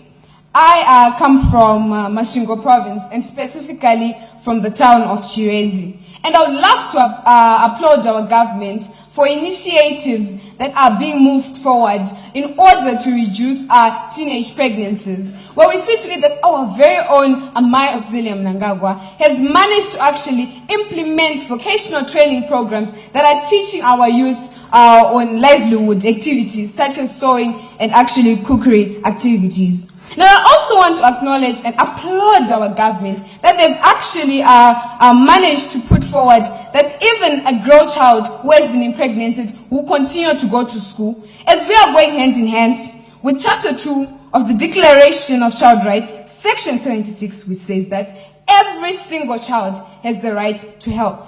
But however, Mr. Speaker, sir, we have a rise in young teenage prostitution. Now we see to it that these youth have nothing to do. And above all, it is actually the age of 13 to 18, where during the O break and the A breaks of our exam period, these youth are engaging in such activities. Now there is a rise in HIV cases. Therefore, I do put forward to the Ministry of Health that they may make a plan, that a budget be posed, that more funds may be allocated towards Chirezi to ensure that there is adequate supply of PrEP treatment and the antiretroviral treatment. Now we also have the issue of drug and substance abuse. Yes, every single constituency has the problem, but it comes to Chirezi where it is very concerning that we campaign. I would like to applaud our government that campaigns are being held both online and physically every week. But however, we see to it that as much as we are making this effort to campaign in schools, to campaign online, there is the issue of environment, Mr. Speaker said, where we campaign at school, but that same very child go back home where the parent is actually the local best drug dealer. So what are we saying? We should actually ensure that there is a fund that is posed to coordinate some patrols, because us as the youth, we do know these drug bases, and we do acknowledge that if the government, our very own government, works hand in hand with us, we shall ensure that these criminals are put to book. And on top of that, I would again want to acknowledge and applaud our government for the efforts that is making. With this, I raise my case. Thank you, Honorable Member. Is there any further debate from the House? I recognize Honorable Benhilda.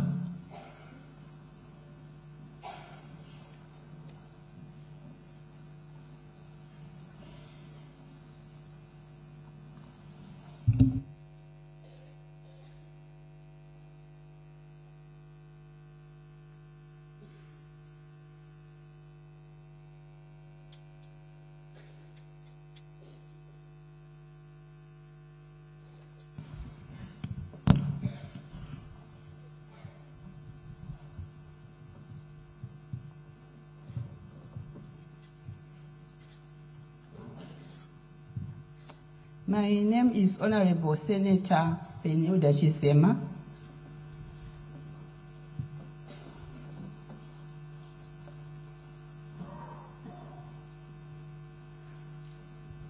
I would like to appreciate the government of Zimbabwe because in Section 6 of the Constitution of Zimbabwe, sign language is acknowledged as one of the 16 indigenous officially acceptable languages, and the National Disability Policy, which was launched by our very own government through the leadership of His Excellency Comrade E.D. Mnangagwa. I would like to really acknowledge the launch of that disability policy, which speaks to taking care of the rights of children with disabilities.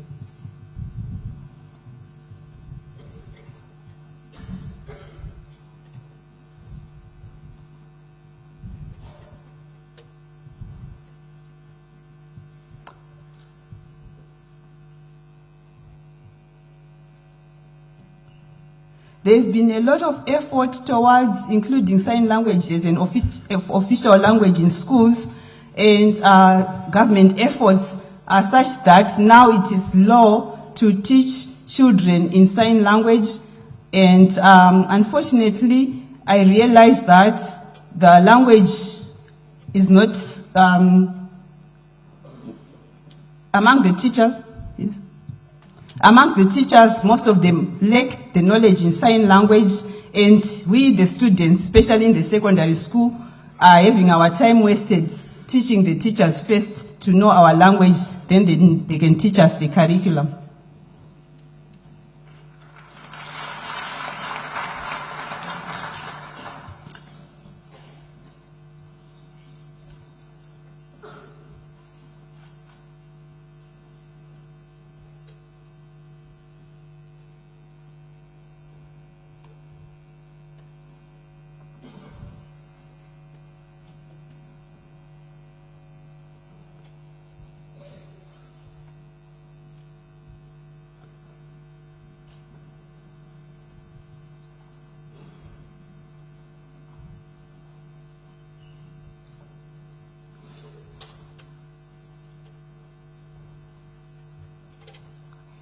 So big efforts have been made towards this gesture, and I really appreciate. Unfortunately, like I was saying, the budget, yes, it has taken care of policy issues. However, the gap still remains in the training part, whereby there is not much training. So I would like the budget to really look seriously into putting a lot of money in training sign language interpreters for health services, because at the hospitals, girls are dying who are pregnant, and yet the nurses cannot communicate. Probably they are giving them the wrong medication. The doctors don't know the sign language, so I'm not sure how they are diagnosing the deaf child who's sick.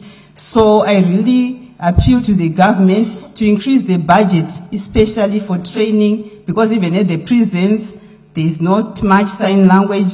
At the judiciary, there is not much sign language. A lot of people do not know this language. Thank you, Mr. Speaker, sir. Thank you, Honorable Benilda.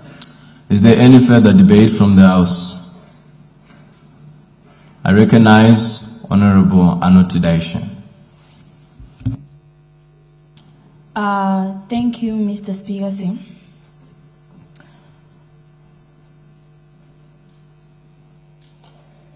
Right. Before I rush over to my topic, I would like to thank the government for introducing articles and circulars. For example, Article number 5, it says the government must promote all development stages for all children. And also, I would like to thank the government for introducing this circular number 16, which says every child has a right to live in a good environment. I would like to thank the Minister of Education, of Youth Care, for Permanent Secretary Dr. Access Maunganide services as a Permanent Secretary in the Ministry of Youth Care and Child Care. Right. Honorable Member, it's the Ministry of Health and Child Care. Sorry, Mr. Sen. So, I would like the government to recognize us as Mashonaland Central, especially in Ande area. Why did I say this? Because in our area we are facing many challenges. For example, we have human-animal conflict. We have lost 2 adult people who were attacked by elephant. We also have 7 children who have died due to malaria. Because in that area is a home of mosquito.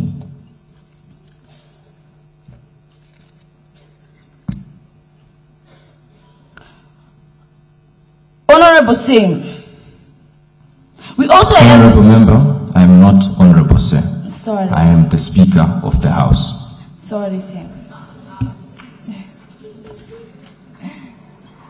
Sorry.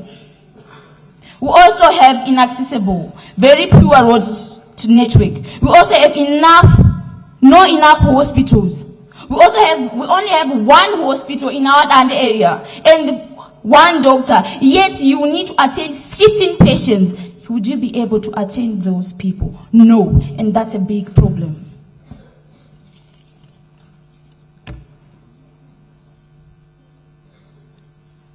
Honorable Sim, in my recommendation... Honorable Member, I am not Honorable Sir. I am the Speaker of the House. Would you kindly take your seat? Thank you. Order. Order. Is there any further debate? I recognize Honorable Emmanuel. I thank you for this opportunity, Honorable Speaker Sir. First of all, I would like to acknowledge the presence of our respected honorables, His Excellency Dr. Iti Mnangagwa, Dr. Constantino Chiwenga, and Opa Mchunguri Kashiri, and many others. My debate. Yes, it is a great cancer, but they say it takes a village to raise a child. We have many cases of teenage pregnancies in most of our constituencies. But yes, the government has made strides in order to tackle this problem. We have village chiefs, we have leaders in those rural areas. However, cases of teenage pregnancies still occur. But with thanks to the government, it works hand in hand with organizations such as Comfort, Campaign for Female Education, UNICEF, and BIM, in order to best tackle this problem of teenage pregnancies. Yes, I am evidence that provides a testament that girls in my constituency have been provided with sanitary wear and are allowed to go to school even after being pregnant. In the course of their pregnancy, they are given the chance to learn and finish their education. This is a sign and shows how much the strides that the government has taken. And the last part that I'm going to emphasize is the curriculum. The government is really taking high strides at a faster pace in order to provide for the right of education to children. In my previous school, Regina Mundi Secondary School in Lupane, the government officials of the Ministry of Primary and Secondary Education came to our school in order to hear our opinions, to provide also for the right of participation, to hear our opinions on how we want to learn. Yes, they came, we provided that we want to learn with teachers, working hand in hand with presentations. This is a sign. What more can we want? With much being said, I would like to thank the government with these strides. Honorable Speaker, say, I thank you. Thank you, Honorable Emmanuel. I now call upon the Minister of Justice, Legal and Parliamentary Affairs to move for the adoption of the motion. Thank you, Mr. Speaker. Sir. Honorable Child Speaker, I move that the motion be now adopted.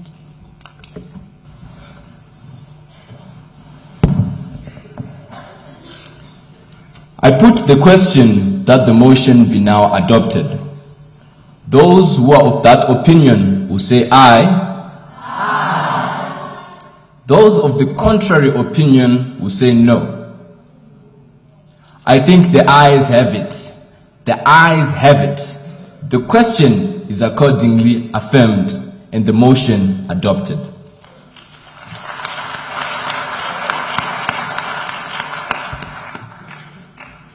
I shall now suspend business of the day and allow our honorable seniors, ministers of government, to respond to the issues that have been raised by the Children's Parliament.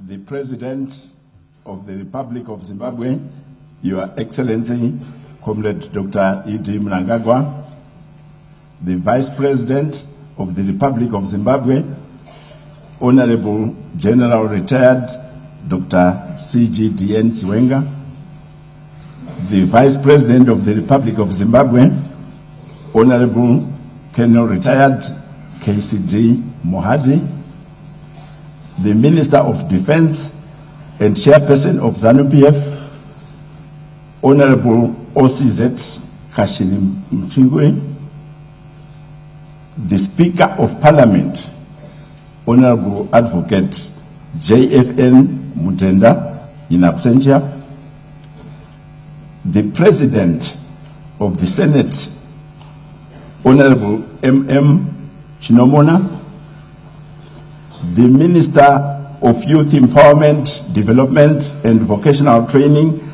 Honorable T. Machagaile, and all ministers here present, the Minister of State for Provincial Affairs and Devolution for Harare Metropolitan Province, Honorable C. Tawengwa, and all ministers of Provincial Affairs and Devolution here present,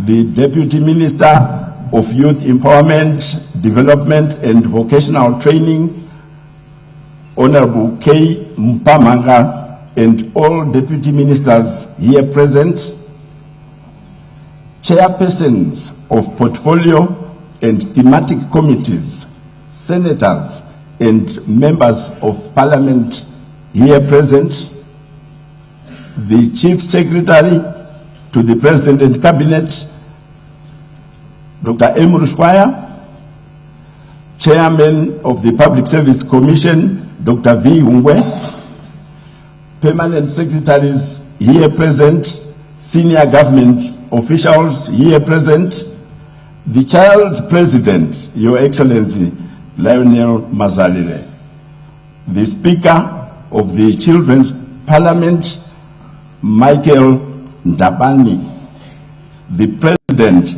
of the Children's Senate, Chinaye Ishe Manyere, members of the Children's Parliament, the Children's Council, ladies and gentlemen, comrades and friends, boys and girls. Solomon Mhlanga is my name, the Permanent Secretary in the Ministry of Youth Empowerment, Development and Vocational Training. Your Excellency, sir, thank you for providing our young people with this amazing and important opportunity to engage you and your government. Through the Junior Parliament of Zimbabwe, government gets to interact with our youth to understand their views so as to create a world in which they feel they belong to. We have just witnessed an eye-opening session, one in which the young people allowed us into their thoughts, views, and concerns as well as fears. The well-articulated presentations by the young people were also reflective of the trust they have in you, Your Excellency. Ladies and gentlemen, we are now in the government engagement session, to which I would like to welcome you all. This segment provides us with an important opportunity to have a candid conversation with our young people. Your Excellency, with your permission, sir, I will be inviting cabinet ministers who have been requested to respond to issues raised by the young people in their debate to make brief remarks in response to those issues. Your Excellency, this program has enjoyed a lot of support from the UN family, which is led by Mr. E. Kalon, the UN resident coordinator, who is represented here in the chamber by Ms. Miranda Tabifo, the UNFPA representative. While our ministers are preparing themselves, please allow me, Your Excellency, to call upon Ms. Jackie Kabambe from UNICEF so that they can give a solidarity message on behalf of all the UN agencies and the development partners. Ms. Kabambe.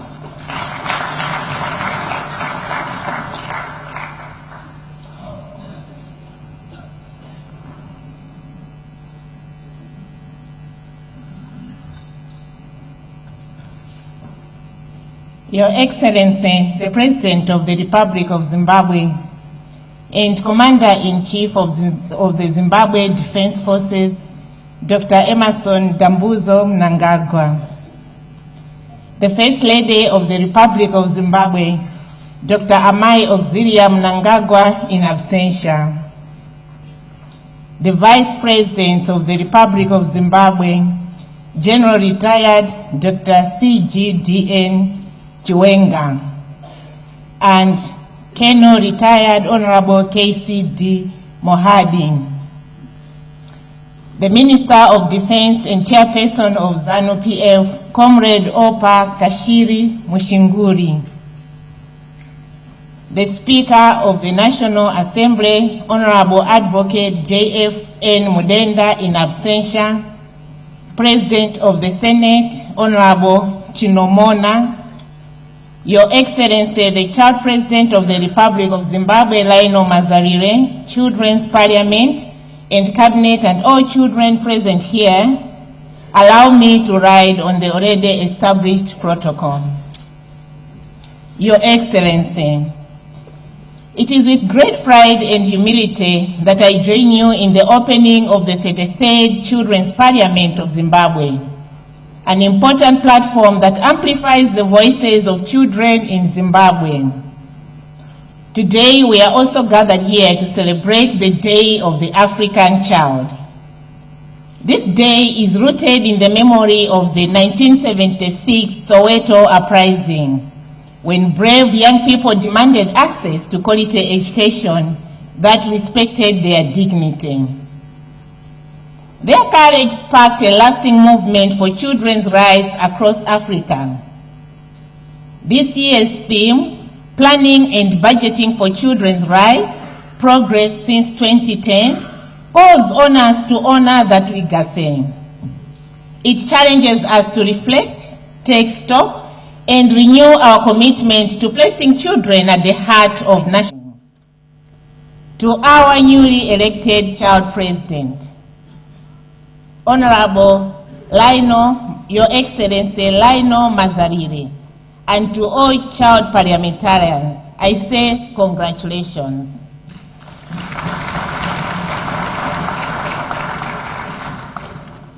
Your role is very strategic.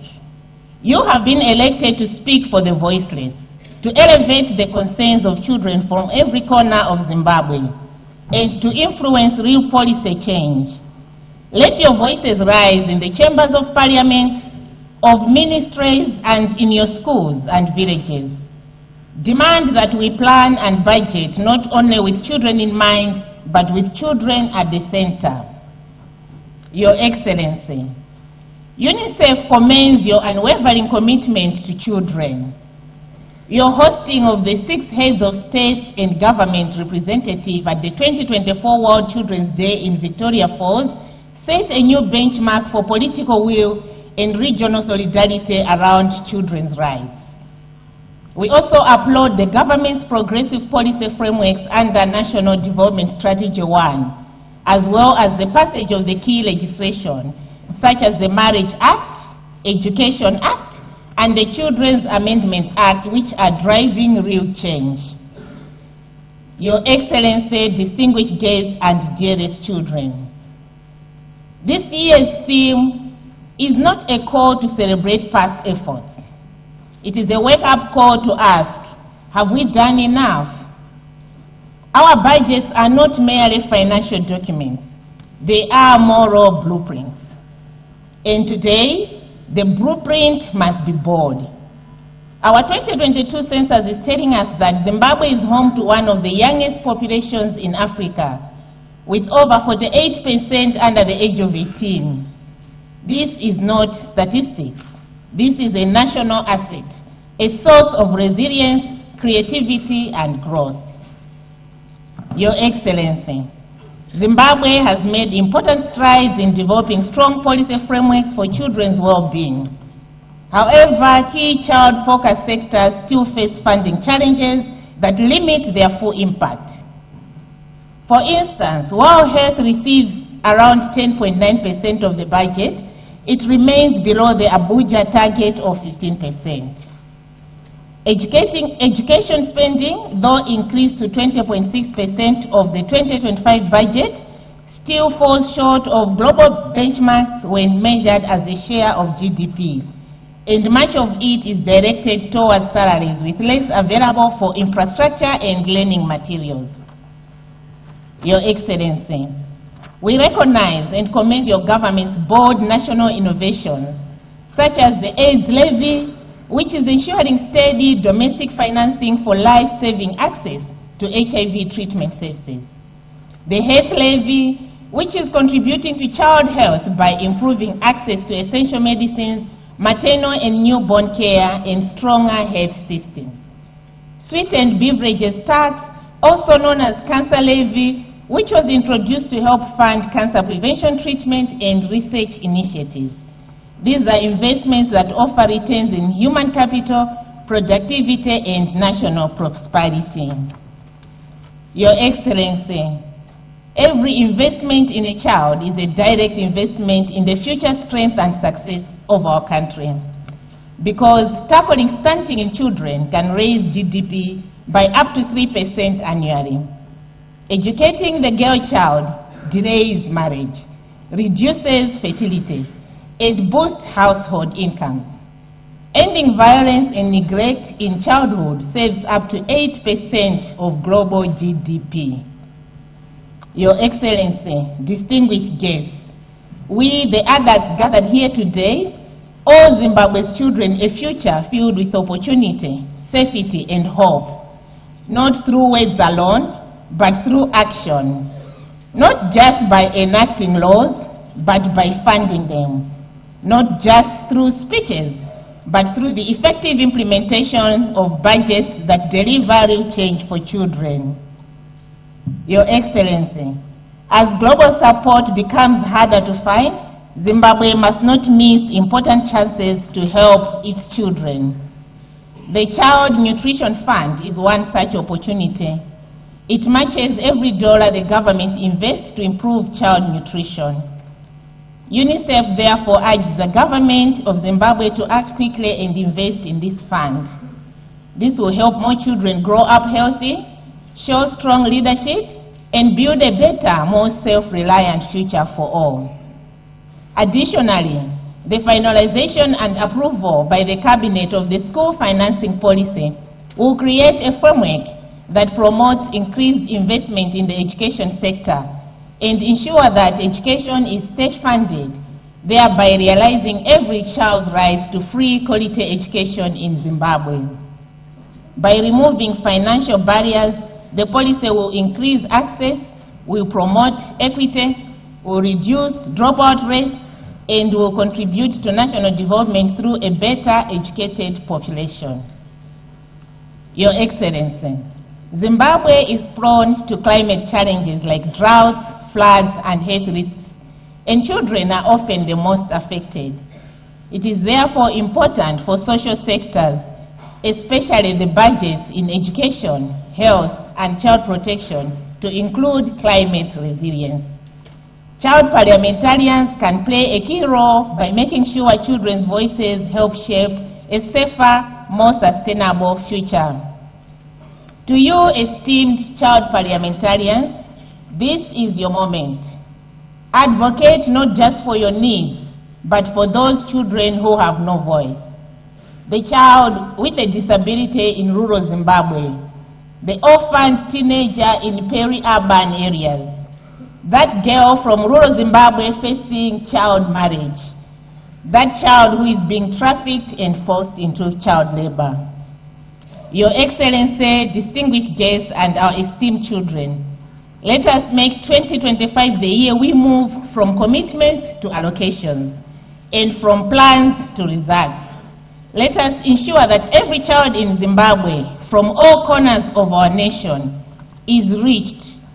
When we plan and budget for children, we are investing in the future of Zimbabwe. And when we act with urgency, with courage, and with vision, no child and no community will be left behind. I thank you.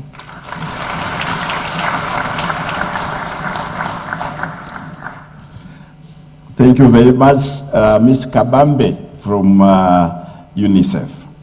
As we proceed with our program, Your Excellency, I'm mindful of the time. Allow me to invite the President of the Senate, Honorable M.M. Chinomona, to present themselves and make her remarks. Honorable Chinomona.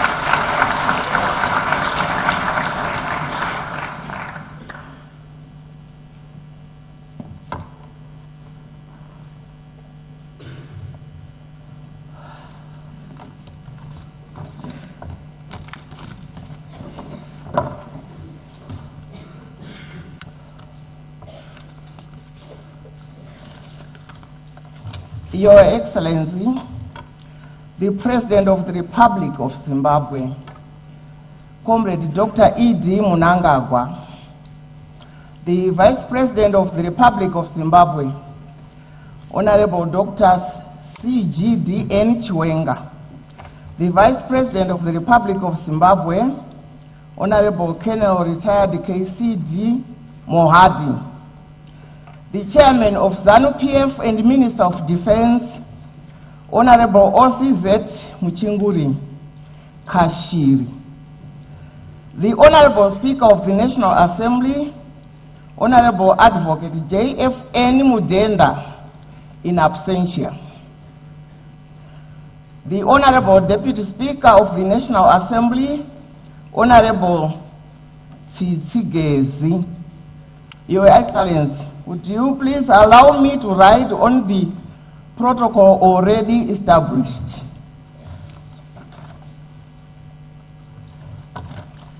It is with immense pleasure that I address you all today, particularly to celebrate the vital role of the Junior Parliament of Zimbabwe in shaping the legislative architecture of the nation. This esteemed body, established in 1991 under the ministry responsible for youth, serves as a cornerstone for youth leadership and development, and serves as a powerful platform for the young generation to engage directly and contribute to the effective governance of our nation.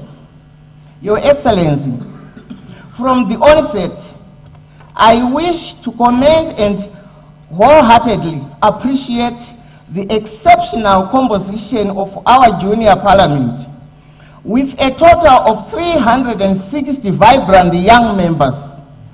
This assembly truly embodies the rich and diverse fabric of our great nation. I am especially moved by the strong representation of girls within this esteemed body.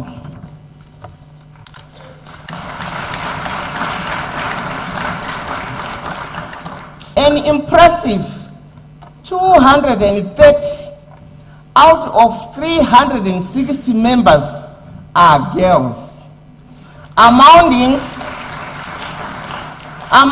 to a remarkable 64% of the junior parliament. This extraordinary statistic is a testament to Your Excellency's unwavering commitment to empowering the girl child and amplifying their voices in all matters of national importance. Moreover, the inclusion of 10 children with disabilities underscores our dedication to ensure that every child, regardless of their circumstances, has the opportunity to participate and contribute to the development of a truly democratic and progressive society. Your Excellency, the Junior Parliament is not just a symbolic assembly. It is a dynamic and active body with clearly defined and impactful roles. Our young parliamentarians are actively engaged in advocating and lobbying for children's rights,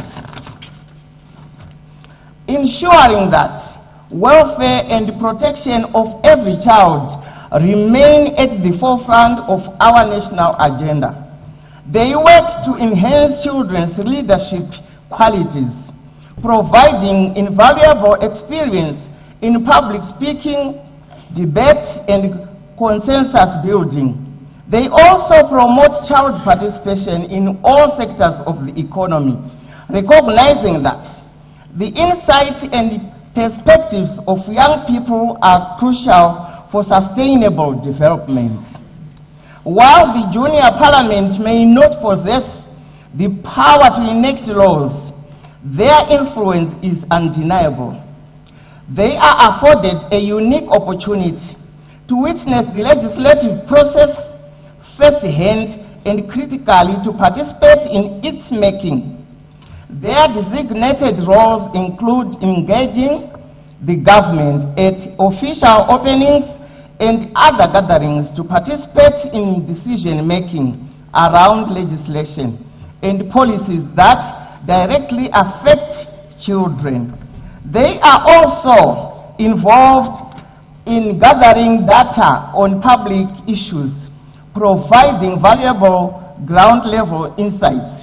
Additionally, they contribute to government planning and budgeting exercises, ensuring that youth perspectives are integrated into national financial framework, and they play a role in monitoring the quality of services and facilities provided to children and young people.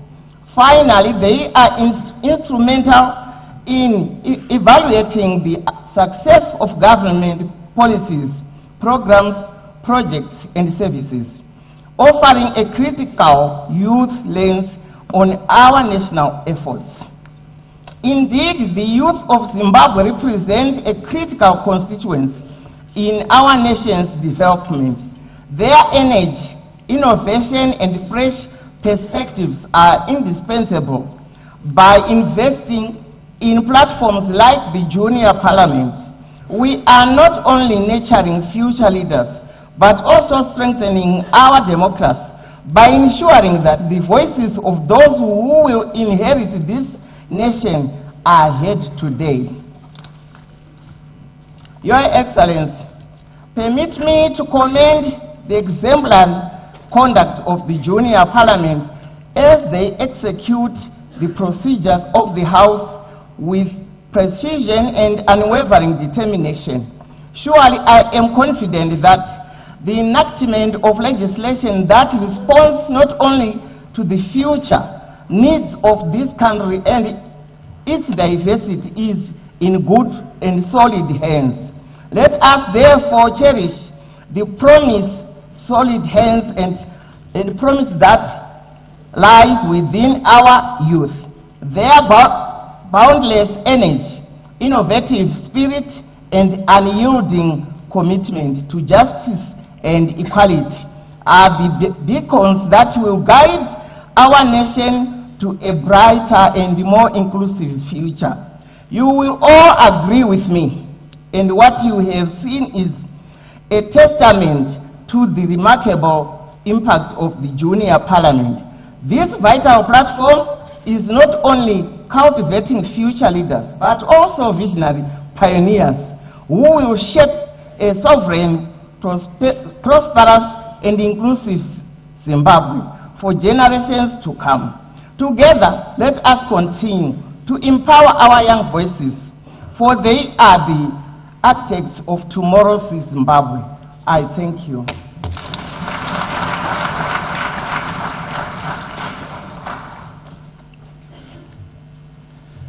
Thank you very much, President of the Senate.